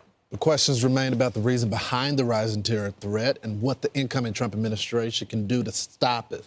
Jay Johnson served as DHS Secretary under President Obama and joins us now in studio. Mr. Secretary, if you had a meeting today to talk about 2 days since the attack, and you had all your department heads there, what would be the first thing you begin to ask? What would you begin to probe? What would you begin to do? Well, here's what I would say, first of all. We're in the midst of an evolving, heightened threat picture right now. With the collapse of the Assad regime in Syria, with the attack 2 days ago, I'm sure ISIS feels emboldened right now. And we have several major security events coming up. The inauguration for one, the Super Bowl in a couple weeks after that. And I would say what I did say to my people at DHS when I was in office, don't just respond to the last attack, anticipate the next one, which may be of a very different character. Now, we've known for some time that the possibility of an attack with a vehicle is a weapon, or a mass shooting, is something to anticipate and prepare for. We should not believe that we've seen the last of this type of vehicle attack. And so, but I always encourage my people, be vigilant and think about what could come next. Don't just plug the last hole. So, Mr. Secretary, what do you make of, the intel community, the counterterrorism groups inside of the country, both Democrat and Republican, and they come from that 9/11 era of country first, and they fight for the country as a result of that. But there's been many people inside the community that said we're focused on the wrong things. We're not focusing on the ideology of these folks, going after them. We're seeing people in the middle of the street with ISIS flags and Hamas flags. These are threats to the country. Sunday, right after the event. So what do you make of that? Is it fair to say that we're not focusing on the right things right now? Well, I'll count myself as among the 9/11 community. Okay. I was here in Manhattan on 9/11, 2000. Well, see, that's a problem for me. Well, number one, I do think that we need to be a little bit more vigilant with all of the major events that's about to happen across the United States of America. But then, even when you frame the question and you say, well, with all of this and 9/11 and remember what happened in 9/11 and stuff like that, that gives me even more pause because personally, I am not a fan of the way that they're trying to market 9/11 to us as far as what really happened. I still don't believe that they've ever told us the truth. Now, obviously, we were able to use our context clues, and it's not something that I'm not going to talk about on this show because, A, I want to respect the victims, but B, I want to make sure that I'm still being friendly with YouTube. But how can I say this? How can I say this? I've never, since 2008, 2009, or not even 2008 to 2009, that was a recession. Since whatever it was year that Fabulous and Jay-Z dropped on the same day as September 11th, I've never, ever, ever believed that it played out the way that they tried to sell it to us. It's no way that, and I'm not going to get into the details. I'm not going to do none of that because, again, we bag chasers and we got to protect the bag. But if y'all telling me that all of these people, that's some of the most intelligent ever, Department of Homeland Security, if you're telling me that these people, sir, oh, I thought that was the guy. If you're telling me that these people, that it played out and they were out here chasing bad guys and chasing these phantom criminals, they're chasing bad guys and chasing phantom criminals, and I'm supposed to believe that these people got our best interests at heart. They selling us on the whole idea. Yeah, I was out there and I was chasing the bad guys down. Well, exactly what bad guys were you chasing down? What bad guys were you chasing down? I'm going to leave it at that. I was in the Pentagon as the senior legal official. 2009 to 2012, and we took a lot of these guys out. For a while, and you can see the terrorist threat to our country evolving from terrorist-directed attacks, where a terrorist organization overseas directs a large-scale attack on the United States, 9/11. This is like the biggest open secret that's not really a secret that they still trying to pretend like it's a secret right in front of our face. This is the biggest open secret. How'd it go, guys? Oh, really? I got a question for y'all. Unrelated to the work that y'all doing. What do y'all think about 9/11? Like, do y'all think that that was a real thing? You too? Okay, cool. That's all I wanted to know. All right, guys. So there we go.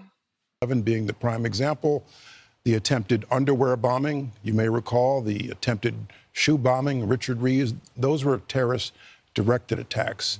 We evolved from that in about 2013, 2014 to what we now refer to.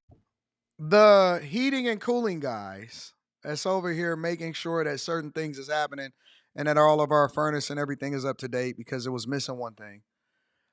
I asked the two heating and cooling guys that's here. I said, hey guys, do you guys believe that 9/11 happened exactly the way that it was told to us?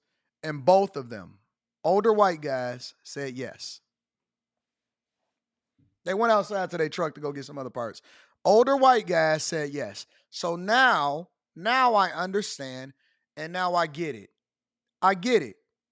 I get it because there is a large majority of the population that do not think like we do. They don't deep dive into it. They don't start to get confused.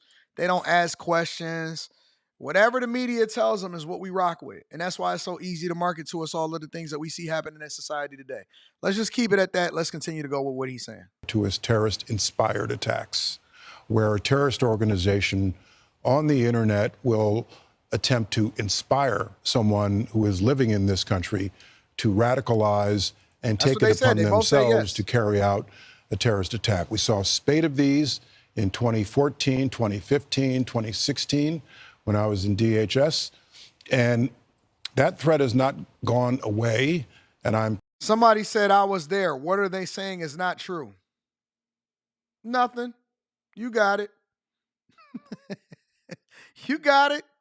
Nothing. We're not saying anything is not true. You got it. Concerned that it's at a heightened level right now. Mr. Secretary, critics argue that in part the current administration has emboldened these inspired terrorist attacks in part because taking the eye off the ball, focusing toward Americans, as well as sort of a different focus instead of on threats, on one of phraseology and sort of a tepid approach to the international community. The question, sir, is what do you want to see in the next administration so that we take steps forward and not steps back?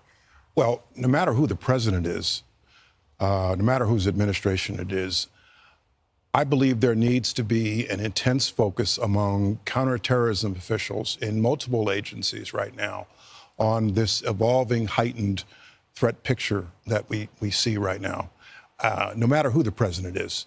And there are counterterrorism professionals in the Pentagon, at the FBI, at NCTC, CIA, ODNI, multiple agencies that are charged with looking at this evolving threat picture. Our political leadership has to pay close attention to the evolving intelligence picture to make sure we set the right priorities and we do not take our eye off the ball. And Mr. Secretary, foreign governments, as you know, help you. This guy went over there for 10 days in Egypt. Yeah. And if he was hanging out with the wrong guys, the way I've been told, when the communication's good, we find out about it. That is absolutely true. I can testify from personal experience that the relationships we have with other governments, other intelligence communities is crucial to preventing someone even from. Listen, bro. Y'all just got to be vigilant. Y'all got to be careful with what it is that you get yourself into and who you surround yourself with. Be situationally aware. And I'll say this before I read Super Chats. You got to be prayed up. You got to be prayed up. Y'all have to be prayed up. Eric D. said, so Anton, did the planes hit the building or not? Man, I'm not getting into that.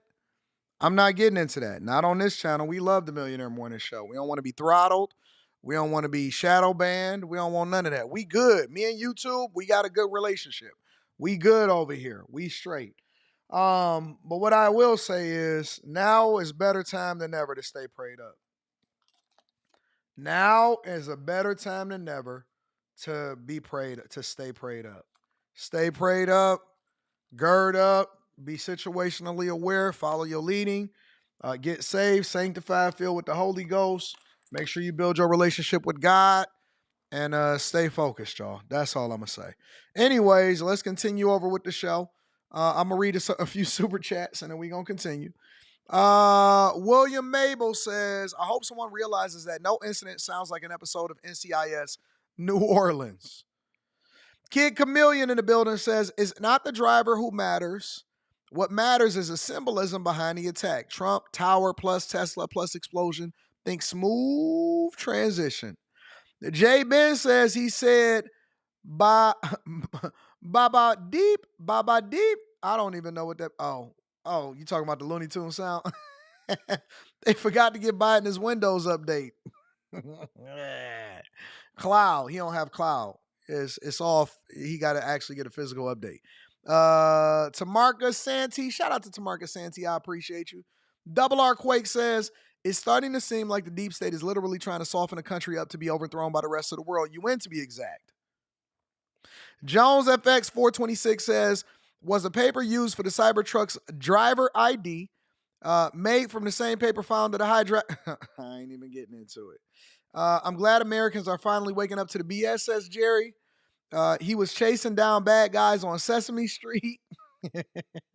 Elsa Turner says, they knew 911 was going to happen, yet we still have to go through TSA at every airport 20 years later. America is a business first and country filth. Well Building Journey says, I say follow the money. Didn't we have a messy continuing resolution a few weeks ago? Now 2 attacks on New Year's Day. Trying to scare Congress into passing more funding for Department of Homeland Security is my opinion. Rush King 19 says, I feel like they knew about these attacks beforehand and let this stuff brew, so they have any reason for more war. You tell me they couldn't find Osama for like a decade. He had fam in the U.S. too. Jerry says a lot. Oh, and wait a minute. Remember that they buried him at sea. They buried him at sea, y'all. A lot of older people believe everything they're told by the media without questioning anything. It makes sense because they believe it happened with 911. Me University says, amen, amen, amen. Praying for you and yours. Shout out to Me University. I appreciate you. Make sure y'all tap into the Patreon. Link is in the description as well as pinned to the top of the chat. Let me just double check something real quick. All right, y'all. Let's continue on with the show. So I got a couple things that I want to tackle. The first thing that I want to tackle is money. This showed up on my algorithm. Y'all didn't send me this one. I actually found this for myself. Let me give myself a round of applause. This was a very, very good 30 seconds that I watched. And then I said, I gotta review this on The Millionaire. Somehow, somewhere, I gotta fit this into the show today. Right? Before the weekend started, I gotta fit this into the show today. Make sure y'all tap into the Patreon. The best time to join the Bag Chasers is the beginning of the month. All right? I said, I gotta fit this into the show today. Why? Because this is life advice and money lessons from older Americans who learned the hard way, according to Business Insider. Let me say it again. Money lessons from older Americans who learned the hard way. So they're giving you advice. Remember when I always say, hey, man, I don't take advice from people that's dusty or didn't do it. Okay, well, this is going to be a first for us on the Millionaire Morning Show. We are going to listen to the people that are at the end of the line, and they're going to give us life advice on the things that they wish they had done differently. Because I'm tired of hearing people, and this is right up that alley, I'm tired of hearing people say stuff like, man, nobody gets to the end of their life and say, I wish I would have made more money. Or I wish I would have did this. Or I wish I would have ran up a bag. The only thing they say is, I wish I would have spent more time with my family. BS. Now we're going to get it straight from the horse's mouth. Because see, we don't have to theorize on this. We live in an era where we can actually document and hear from people in real time. I want to see what they saying because everybody tells me that I shouldn't focus on running up a bag and retirement and money and teaching people financial literacy and breaking generational curses and all of that stuff. We need to just focus on just enjoying friends and family and being solidly middle class. Money don't matter. Only pray to Jesus. Okay, well, let's get it from their perspective and see what life is like on their side of the fence. Dear younger self, that's how you want me to start? Which part? The beginning? No, read this first and then skip to that. Dear younger self. Dear younger self. Dear younger self. Make sure you are paid what you're worth. Save for retirement as much as possible. Don't cash out all your 401k at once. I only have about 3 months worth of bill payments in my savings account. We make very little on Social Security. I still have to work to pay my bills. I'm worried that my investments won't last me. I don't have any retirement funds put away at all. It's crazy, bro. That's crazy. Are you ready now? Yep. To be older and having less capability, but didn't make the decisions earlier in life that allow for you to live the life that you want. May that type of love never find me. May that type of love never find me. For everybody that's living it YOLO, may that type of love never find me. I want everything. I want everything.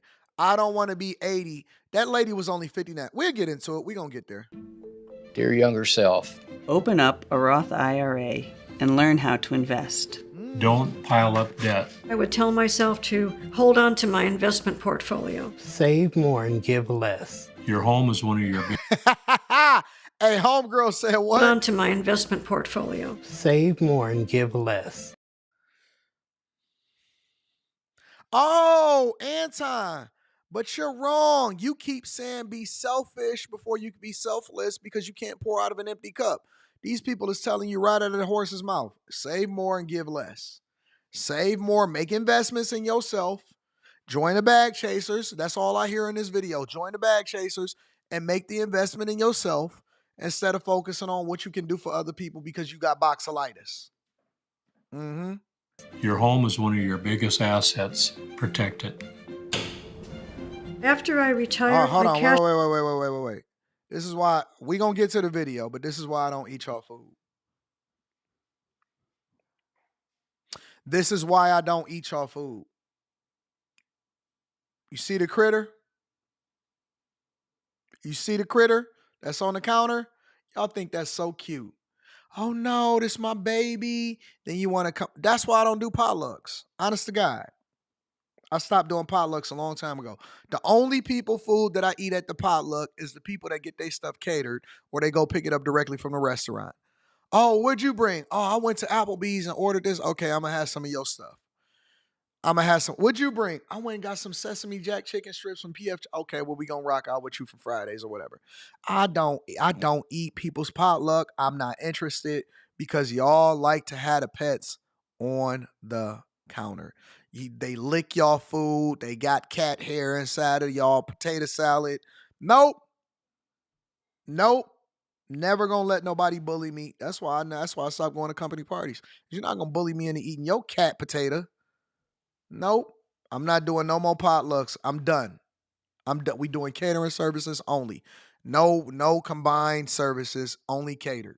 Cashed out my entire 401k, deposited $110,000 for a down payment on the house. I also paid a 45% income tax bill by taking all the money at once. I opened a Roth IRA when I was 54 finally, and I put $6,000 in it and let it sit there because I didn't know that you were supposed to invest it. I think if I were to just leave my money alone, not move it around, then it would be worth a lot more today. A financial advisor explained to me that I had to invest it, and I did, and now it's over $41,000. Now imagine how much that would have compounded if you had did it a lot earlier than in your late 50s. I would definitely advise younger people to put a maximum amount in their 401k or IRA match because that money grows over time. Just imagine if I had knew how to do that and when I was 25. She looked the same. You know how them older people, they used to look old even when they was young? She looked the same. Instead of 55, that would be quite a bit more. It's way better if you plan something way ahead of time than wait till the end like we have. Up we go. There you go. There you go. There you go. This is where he likes to sit. We didn't realize that Social Security would be so little. Most of my debt has accumulated with things beyond my control. It's not like we go to Vegas and have a great time and run our credit card up, but we've always needed them as well when we fell on hard times. I missed one payment on the credit card, and it just ballooned. Within 6 months, it completely doubled. The Federal Housing Administration gave us a loan. The interest rate back then was 13 3/4, and it just grew so fast. Eventually, our loan was so big we couldn't manage it, and we ended up moving off of the farm. Now we've had to go into thousands of dollars of credit card debt to pay our bills. We don't have a savings account anymore, and our credit scores are tank. Yeah. Okay. Will it go off if I put on airplane? Love is not enough. Being together is not enough. I'm trying to tell you. Love and being together is not enough. I'm trying to tell you, you need to look at everything from a business perspective, because you are going to get to the end of the line and you are not going to have enough to be able to depend on yourself alone to survive. You are going to be going to the food pantry. You're going to be going to church. Look, the only reason you're going to church on Sunday is to try to get something to eat. You're going to be looking for donations. You're going to be out here dusty, and you're going to start selling box. And ain't nobody going to want it. And ain't nobody going to want it. I'm trying to tell you. Listen. Love is not enough. I don't know how much I can emphasize that to y'all. They are together and they are poor together. They are together and they are poor together. Money solves a multitude of things. It solves a multitude of things. All right? You hear what I'm saying? Do you hear what I'm saying? 401k is not a scam. Jesus Christ. Lord have mercy. What are we talking about here? You're going to end up worse than they do saying stuff like that, big dog. You're going to end up worse than they do saying stuff like that, big dog. Okay? Mode with a ding ding. I've learned that in matters of finance, you have to make decisions without being overly emotional. I don't even drive by my old farm. It's really a very negative part of my life when I see what we could have had. I have always offered financial help to friends to help them get through a difficult time, not realizing I was less fortunate too. Wait a minute. See that? See that? Let me rewind for a second. You ain't gonna have your youth forever. You're not gonna have your youth forever. I'm trying to tell you, you're not gonna have your youth forever. All of these chicks that you keep tricking off on, boom. Boom. See that? See that? I keep trying to tell y'all, y'all not ugly, y'all just poor. When you going through a bad time, everything is exemplified when you struggling financially. Your hair become a little bit more frizzy. You age a lot faster. You start looking like SpongeBob and Squidward. All of that stuff, it doubles. See that? Same nose. Yeah, you would have talked to her back in the day, though. You'd have seen it through, though, wouldn't you? You would have seen it through, though, wouldn't you? See that? I keep trying to tell you, love is not enough. Go ahead and select your partner based off of what you think she look like right now. That ain't gonna hold up. That don't last. That don't last, bro. She pretty and she got $150,000 in student loan debt. She pretty and she got $100,000 in student loan debt. I wouldn't even have showed that picture. That's crazy. That's crazy. I'm going to just keep doing that for you. Just for a second. I'm going to just keep doing that for you as I want you to see it. See that? See that? Y'all better wake up. Y'all better wake up. When you get to our age, it's a little late in the game to try to fix it because the damage is already done. So if you're young and you're working, don't be afraid to put back an extra $20 a week or whatever and don't touch it. I'm currently an over-the-road trucker. My current financial situation is probably the reason I keep trucking at my age. I haven't seen too many 80-year-olds out there. It's okay to care about people. However, you have to look at what it is costing you mentally and financially.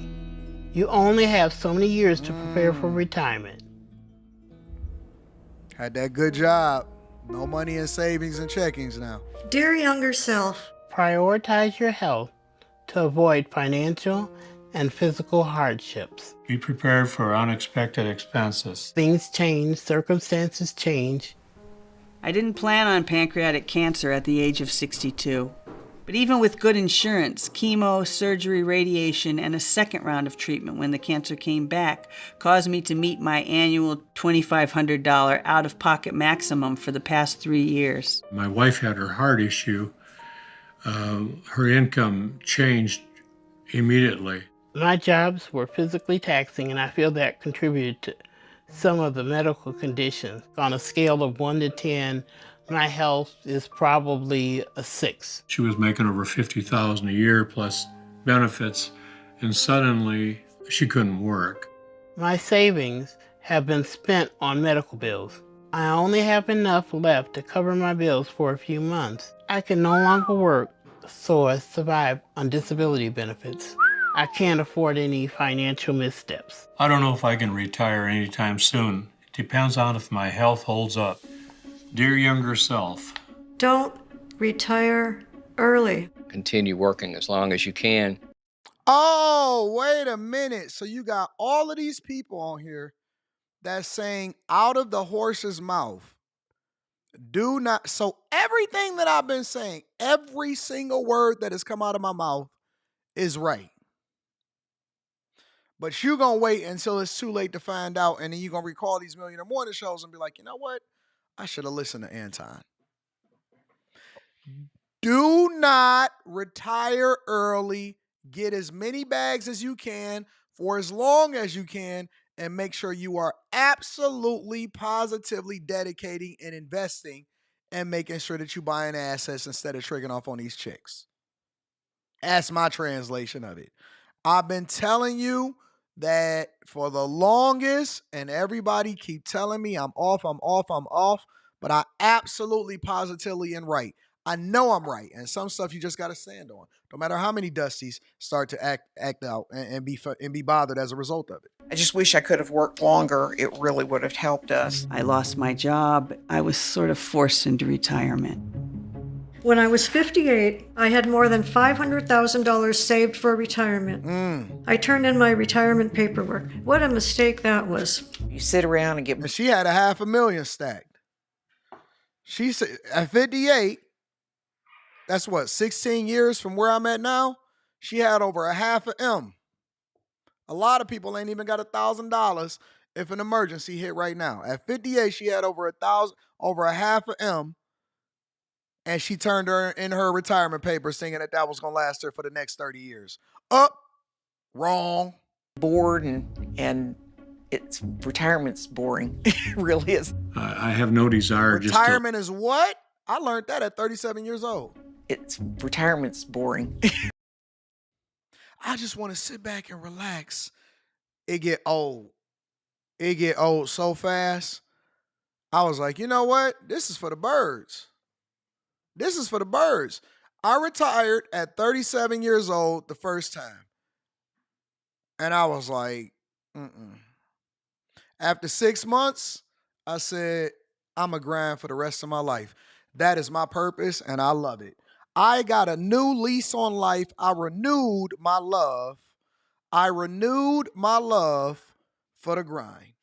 And I learned to really embrace it, and it has been the best decision that's ever happened to me. It really is. I have no desire just to lay on the couch and eat brownies every day. And I just think I have to stay active and do something. All of a sudden, I had no important decisions to make and no social network anymore. I went from hoping I live a really long time to being worried that I will outlive my savings. It's not a great way to feel. I tried to return to part-time work recently. No one's hiring, or if they are, they're not looking for people my age. It's challenging to get a job when you're in your 60s. I don't know if it's my age, but I rarely ever hear back from anybody. I tried my best to look as young as possible. I don't feel very marketable at this point. Honestly, I think they really don't want an old guy who's going to have to take a day off to go to the doctor. I had a college degree and great office skills, but employers wanted a cute 20-something at the front desk. So it's not just in the relationships. It's not just in the relationships. It's also in the workplace. Okay, all right. Let's continue. For the most part, even as sick as I am, I could probably outwork anybody in this neighborhood. In February 2023, I finally started a full-time job with the state agency employer who was willing to give me a chance. I was 63. I got my first freelance writing gig last week. Okay, so now they get into the happy part and all of that stuff, but you get the point that I'm making. The point is you have to be very intentional. And if you guys are just winging it and you think that you're going to live forever, or you think that at some point you're going to hit the lottery and that's your retirement plan, you are in for a rude awakening. You got to get your house paid off. You got to make sure that you stack up in your 401k and your Roth 401k and your Roth IRA, and you take care of business and you make your investments and you build up your nest egg and you get rid of the debt, and then you on your way. And then you just get it as long as you can and you start doing the things that you love. And then hopefully you start to make money from that and you get paid from it. But all of this bad advice that a bunch of people is giving you, I don't take advice unless it's from the end of the line. I'm going to refine that now. I'm not taking advice unless it's from the people that's at the end of the line and they broke. But all of these people that's just broke, regular everyday people that's broke, you can't tell me nothing. You can't tell me nothing at all. I want my cake and eat it too. And don't let nobody shame y'all for having a regular job. Let me read some of these super chats and then we're going to continue on with the show. I got something else I want to share with y'all. Daryl Parker says, shout out to you with the one ball. I appreciate you, Daryl Parker. Thank you, my friend. Whoever says money can't buy happiness is a lie. Shout out to Jerry. I appreciate you. Chadford Moore says, my mom is in that situation. I feel guilty not to be able to help her enough as her only. Don't you be a son husband. Don't you be a son husband. I told her when she's ready to retire, she can stay with me. Oh, you about to be okay. All right. Some of y'all need a coaching session.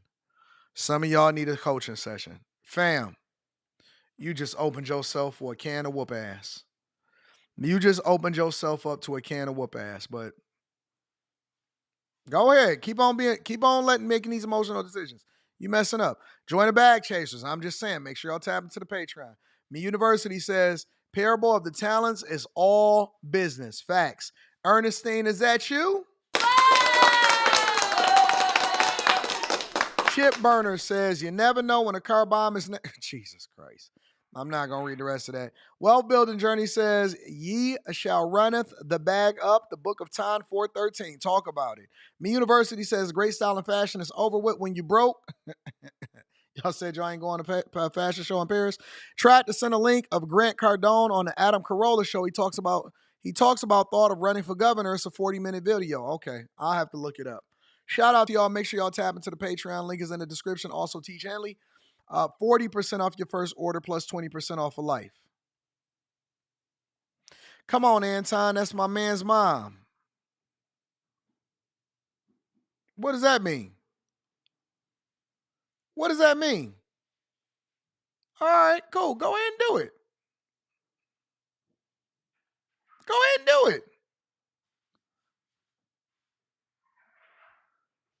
it. Tell her. Because all you doing is enabling bad behavior. I'm trying to tell you. Go ahead and do it. Watch what happens.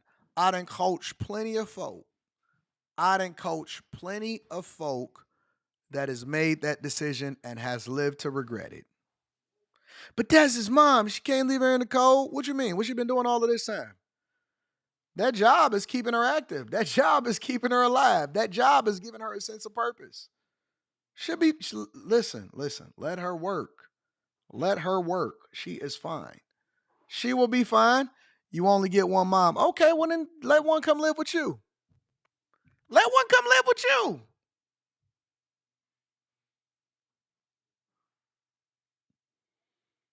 Do it. Be a son husband. Do it. I'm not telling you that you can't do. Listen. Do what you feel is best. Do what you feel is best. Become a son husband. I have no problem with it. That job is taken from her spirit and soul, said GQ. Nah, she just made some bad decisions and now she got to figure it out. It ain't the job that's taken from her spirit and soul. Her job is keeping her employed. Her job is paying her bills. Her job is adding to her life. Listen, I know a lot of y'all have this feminist movement and they trained y'all to think a certain way. No.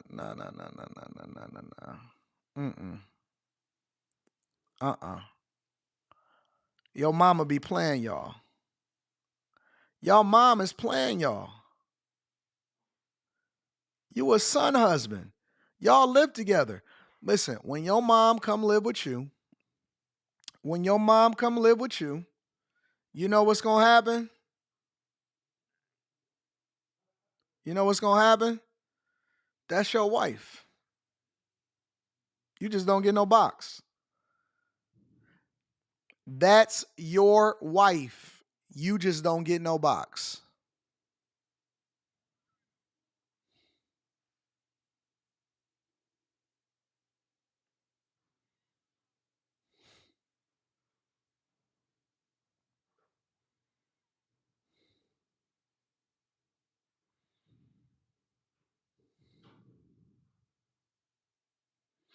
Don't look at me. I'm just going to let you sit with it for a minute.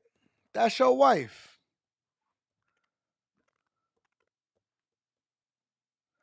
Tracy's take said, this advice is why the community the way that it is. No, not really. This advice is the truth and why the community needs to do better. Because you're supposed to exist to provide your children with another opportunity to do better than you. You're not supposed to have kids so that they can grow up and take care of you. You a detriment. You a nuisance. You're a problem for your children, and you're going to prevent them from becoming great, and you passing on generational curses because now somebody got to come and lug your big head up the stairs because you neglected to do the thing that you were supposed to do when you was younger and you had the opportunity. You didn't save, you didn't stack, you didn't take care of your health, you tricked your body off out in these streets. You then did all of the stuff that you wanted to do, and now somebody is supposed to come and take care of your big head because you became a liability instead of an asset. Your whole life you took from the government. You was on Section 8.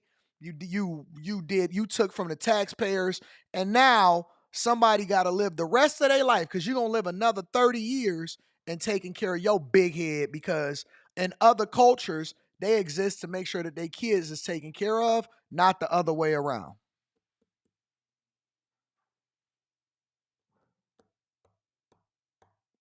Somebody said, don't Anton take care of his mom? My mom is married with a husband, and they just doing just fine without me. Now, if she wants some extras, she can call me and get anything that she wants. But my mom is well taken care of. Remember the last time y'all was on the live stream when I called my mom? I said, Mom. She said, hey, Craig's sitting next to me. I said, what up, Craig? My mom is married and living her best life. They take trips, they have fun, they do all of the great things. My mom don't worry about nothing, and she don't call us unless she just feel like having a good conversation. It's different. If my mom called me, it's just because she seen something a little extra in the mall that she may have wanted, and the boys is gonna make sure that she got it. But it ain't like that. My mom is doing very, very well. She is hanging out with her husband on a regular basis. They got multiple cars. They got Jeeps. They got Challengers. They got everything. We not the same. We not the same. My mom is good. She nice and married, chilling, having a good time. She go to work out every day. She is chilling. She ain't lifted a finger in years. In years. Go ahead. Your mama better get herself together and go and find her a husband. That's what she better do. Let me tell you what your mom need to do. She need to get her attitude together, get in the gym, fix herself up, stop looking all frumpy, and go find her a husband. That's what she need to do.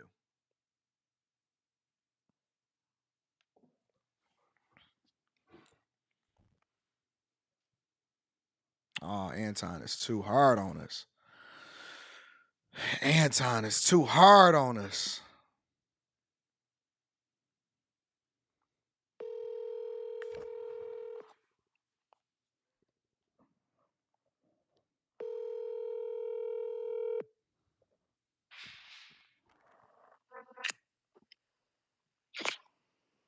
Hello? Hey, Ma. This is me. I'm on a live stream. You know what? Every time I decide I'm not answering this call, it's not a familiar number. It's you. What's up? Dude. Hey, live people. What you doing? I am just preparing to go over insurance with my friend. Oh, okay. That's what's up. What your homegirls? No, just with my neighbor friend.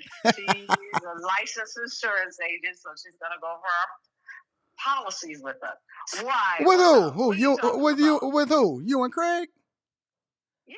Where Craig at? He right here. What up, Craig? Wait. You gotta put you on speaker. He wants to know where Craig is. What's up, Craig? What's up, Anton? You all right, man? I'm chilling. How you enjoying retirement? I'm great. Loving it. You ain't tired of my mom? You ain't tired of my mama yet? What? Craig, you ain't tired of my mama yet? Hey, man, you just have to find things to do. That's all. And that way, you're not in each other's face all day. I don't know. Hey, she over here punching me, but she do the same. Then she got so many activities, so they got things through the week that she does. So Yeah. that's what she has to do. That's all. I'm gonna get y'all. I'm gonna call you later. I'm gonna get y'all some tickets to the game so y'all can go to the Pistons game. Oh, that'll work. Thank you. Freaking cool. What day? When? I'm gonna find out what's in y'all schedule and then I'll give it to y'all. All right, that'll work. Thanks. But why you so concerned for him and not just me? Cause he the one that got to deal with you. Actually, it's vice versa. You know that, right? Nope. When I first met Craig, I told him, I said, "You about to marry my crazy mama." I remember him saying that too. Yeah, I was tired of talking with him. I said, "You know, you about to marry my crazy mother, right?" Am I crazy? That's another show, Anton. See? You know what?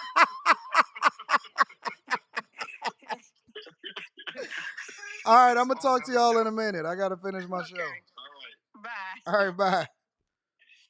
My mom is good. My mom is good. We don't have the same problems. You trying to move your mom in with you to marry you.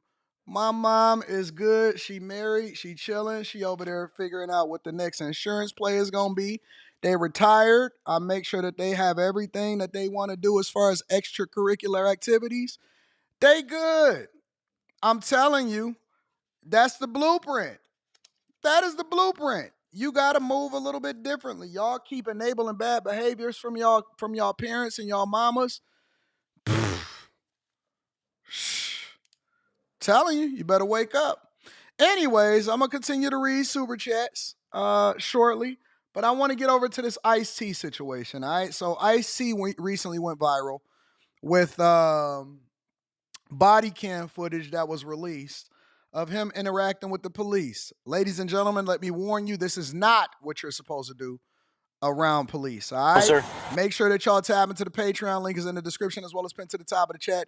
And yes, I love showing receipts. I love showing because we live it. My life is a reflection of it. I will never tell y'all to do something that I wouldn't do myself. I would never tell y'all to do something that I wouldn't do myself. Don't be a son husband, y'all. 2015 Porsche 911, two-door, color gray. Registration expired. 701.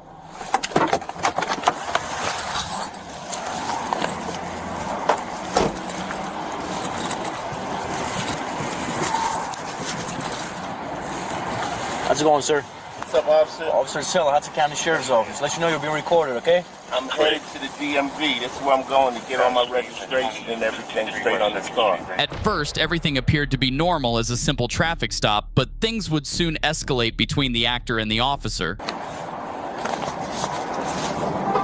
You know your registration expired since 2021. That's where I'm going. I'm headed right there.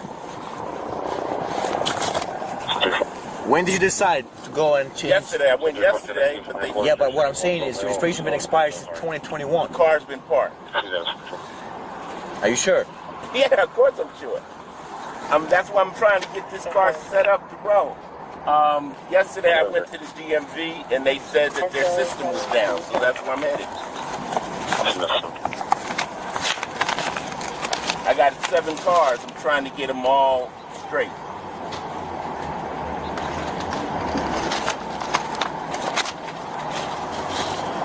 You say you went to DMV yesterday? They said the system is down? Yesterday, yep.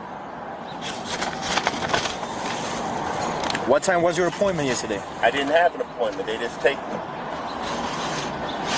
You need to have an appointment to go to DMV. I don't need one. Why is that? Because they know me. Because they know you. Is your I passport? told the people, I said, that's the equivalent of saying, do you know who I am? That is the equivalent of somebody telling you, do you know who I am? It's like a pulling a card. It's clout chasing. As long as these people that have been around and been in the industry and been famous and all of this stuff, you would think that they situationally aware enough to not act like that, to just be humble, to be interactive, that your interaction with people and with the police and with the general public is always better and it yields better results when you got a great attitude. But all of that, because they know me. Listen, you know what that reminds me of? It reminds me of, let's say, for example, you got connections somewhere, right?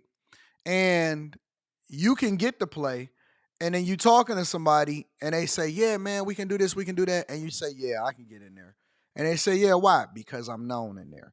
No, you ain't got to do that. Like if you got pulled and y'all just so happen to get in there, stay cool, stay calm, stay collected, stay humble, and just bust a move. And just bust a move, but you ain't got to announce it. Because now, if I say that I got it, and I could possibly get the person in trouble that I got a connection with in there because people are automatically looking for it. And they're going to go in there and they're going to say, you know Anton Daniels? You know that? Like, you never tell about your connects. You never say where you got pulled at.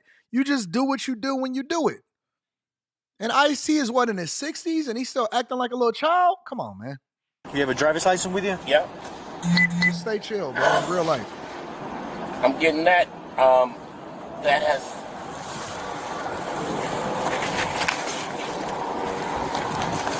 That's expired. So you have your license expired as well? That's why I'm going to the DMV. Sir, even if it's 1 feet, you cannot drive with an expired license and expired registration. I mean, why don't you follow me right to this garage right here? The DMV is right there. You don't gotta be that serious about this.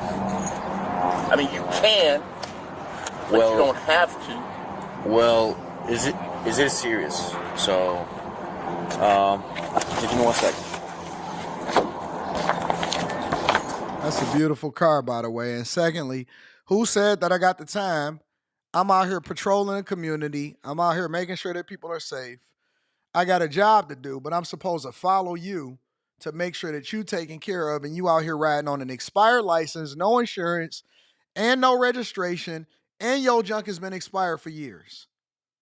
Ice-T is dead wrong. He is dead wrong. And you can't say you tried to comply. See, this is what I don't mess with. Ice-T tried to comply. No, that's not how life works. Complying is catching a black truck or Uber or having somebody drive you there or to have it renewed or whatever, so on and so forth. That is what complying is. Complying is not driving on a suspended license or expired registration. Your cars is messed up. You're sitting over here saying that what you gonna do or why don't you go in here and do this and telling me what it is that I can't do. That's what complying is. Complying is doing things according to the law or accepting whatever the consequences are when you get caught. That is what complying. Stop telling me about what people did. Start telling me about how people doing things the right way so that they don't end up on the body cam in the first place. He tried to comply. No, he didn't. He drove a car that he knew was expired, that's been expired for years, and ain't even got no license. Stop, bro. I could park the car right here and then walk to the DMV.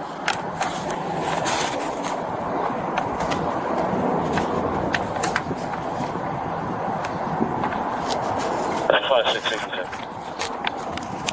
It's 56. I'm good. I'm with our row.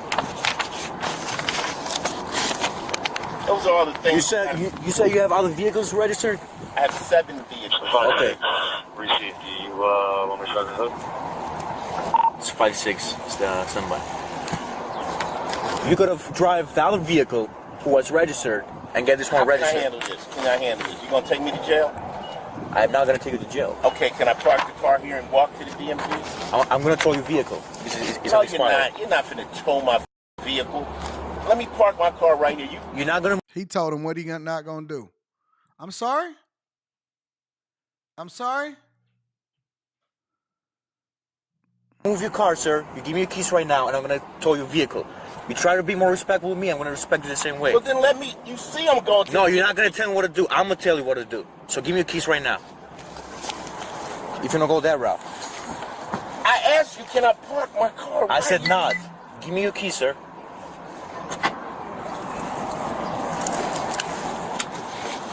If I'm not under arrest, then I'm getting out of my car.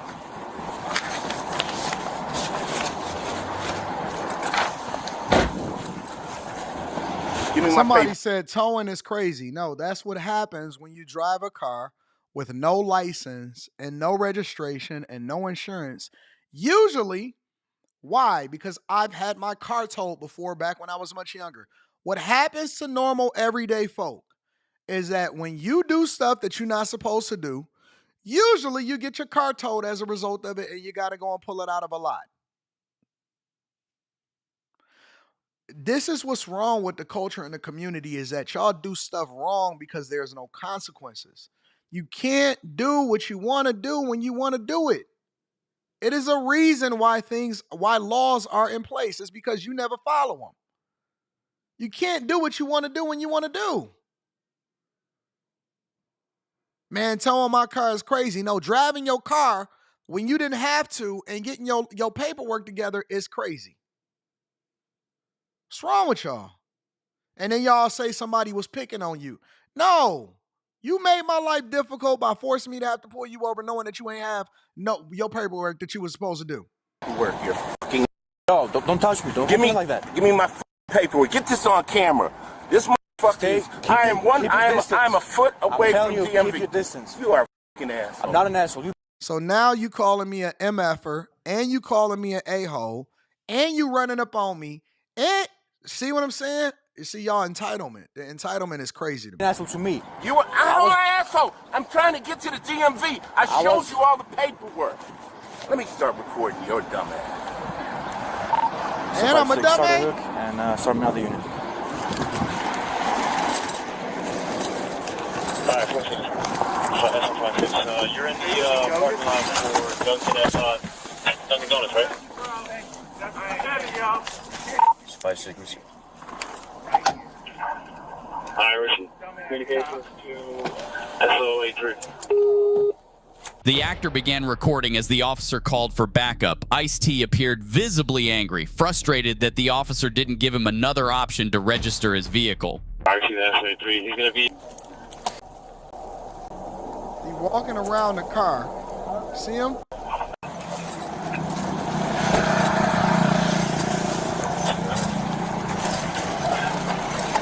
Chris, what happened, Sarge? What's up, Sarge? Hey, what's going on, brother? How are you? I'm trying to get to DMV to register my cars. Okay. I got all the paperwork and everything there. I asked the officer, could I just go over here or even park my car so that I could walk over there, get all my paperwork together. He says he wants to tow my car. All right, give me. I could tell that Ice-T got pulled and that he probably know the sergeant.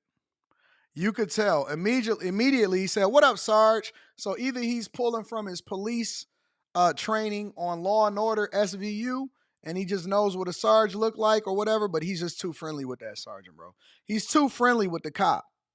Hey, what's up, Sarge? Hey, man, he just started over talking dude immediately. Hey, what's up, Sarge?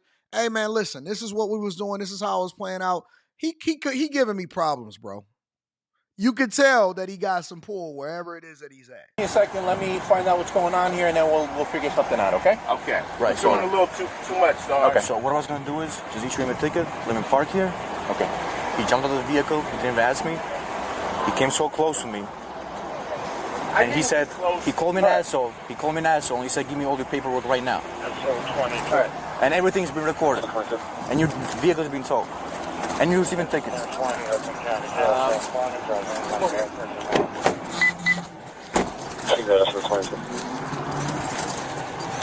For right now, for tactical purposes. The officer received permission to issue the actor 4 tickets, including one for driving with a suspended license.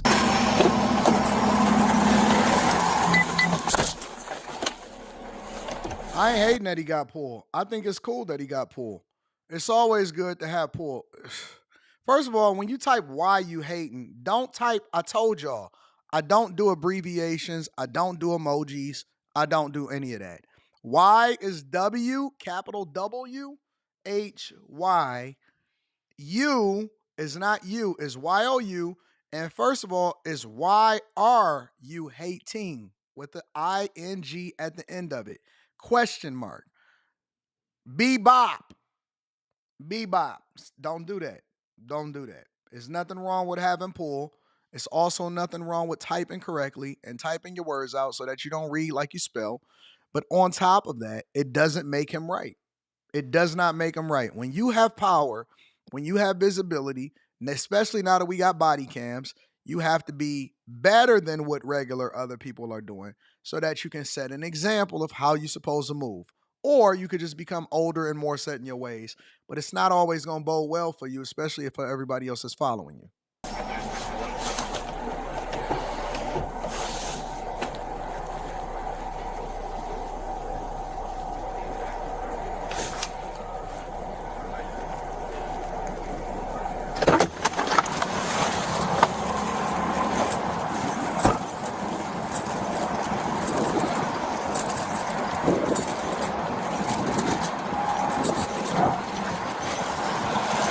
Car is so gorgeous.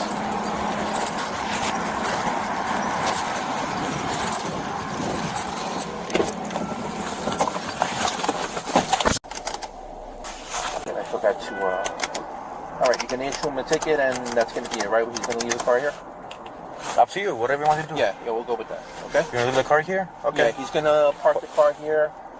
No problem. Go across the street and get the stuff, the paperwork for the car. Okay, but he's getting 4 tickets, though. All right, okay.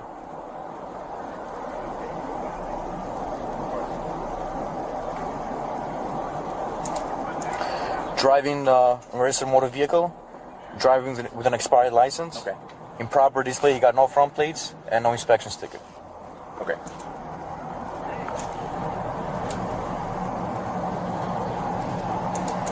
How many did you make out already? What's that? 4. You made 4? You already sent them in? Not yet. Yes? No. Can you bring it down to 2? Nah.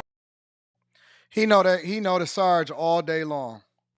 He knows Sarge all day long. First thing that Sarge said was, "Hey, listen, we not gonna tow his car, bro. We not gonna tow his car. We just gonna park it right here, and he good." Then he said, "So you writing him 4 tickets? Could you only write him 2? Hey, how many did you already send in? How much is in the system?" He said, "Did you send him in already?" He said, "No." He said, "Can you just give him 2?" All day long. When I first watched this video, I never really caught it. But now that I'm watching it again, Sarge and him is buddies for whatever reason, and that's cool. I think that makes sense. But it's not even about whether you got pulled or not, because for me, it's really all about attitude. For me, it's all about attitude. It ain't got nothing to do with pull. It ain't got nothing to do with clout. It just got something to do with attitude. Real talk. He could have mitigated even having a Sarge do this in the first place and probably only would have got one if he would have just had a better attitude from the beginning. But you know how we are. We got to be extra. Sorry. Okay. All right. No, it's up to you, bro. I can't tell you. Okay. All right. All right. I can't tell him as a sergeant what to do. Okay? I can guide him and I can make a recommendation. He's going to give you 4 tickets. Okay? I asked him not to give you the 4 tickets, but we could bring it down to 2. He said no, he's giving you the 4 tickets. What are the 4 tickets? He says you have no front plate, no inspection sticker, no registration, and your driver's license is expired. Okay. All right. All right.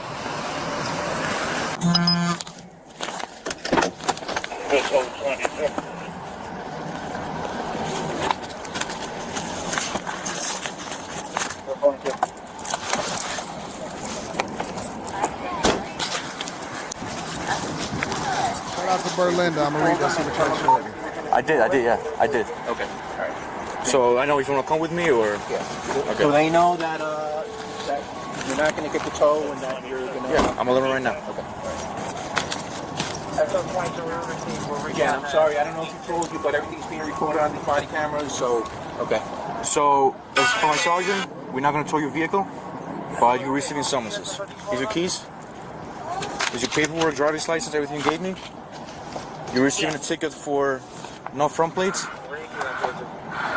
Where's all the other paperwork? It's in there. Everything you gave me. It's in the vehicle.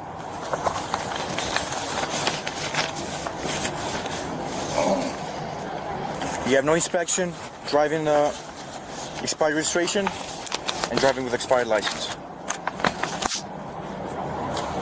You're, like I said, you're gonna leave the car here and just go to DMV. I'm walking DMV and handle the business. So, but you do know your registration is expired and your license too. Right? That's what I'm going for. Okay, I'm just letting you know that I didn't know if you just knew your registration was expired. You got both. I got everything. Okay, all right. Yeah. All right.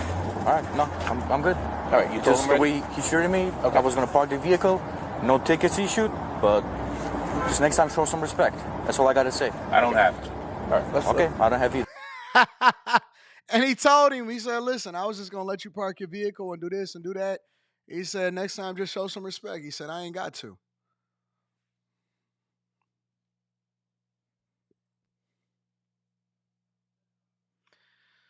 We are very entitled in this country, and for some reason, we think that we should be able to get away with everything. I don't even trap, man. I'm going to be honest with you. I don't remember the last time that I got a ticket. I get pulled over all the time. And when I get pulled over, 100% of the time I was doing something wrong. Whether it's speeding or whatever, so on and so forth. I'm very respectful. I'm chill. I never get a ticket. I never, ever, ever really get a ticket.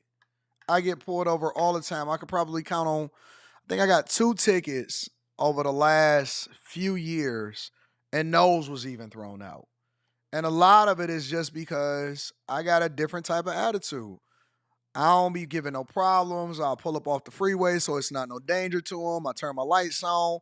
I'm kicking it. Hey, man, yeah, man, I know. I was trying to get to where I was trying to do. Hey, man, I got boxolitis. What's boxolitis? You know what it is. Got boxolitis, big dog. And they be chilling. All right, man, listen, bro. I just appreciate you. I already know you good. You know what I'm saying? Whatever, blah, blah, blah, blah, blah. So, hey, man, just be safe. Cool. Slow down, bro. Slow down. Don't be trying to get no problems. Trying to get me jammed up. All right, cool, bro. I'm out. All right, we good. It's honestly most of the stuff, and I ain't even just talking about police officers, just in general life. Your attitude will get you in a really, really, it'll take you far. Attitude, most of the time, is 99% of it.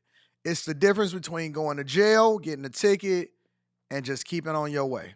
It's all about attitude. But that's just me. That's my personal thoughts.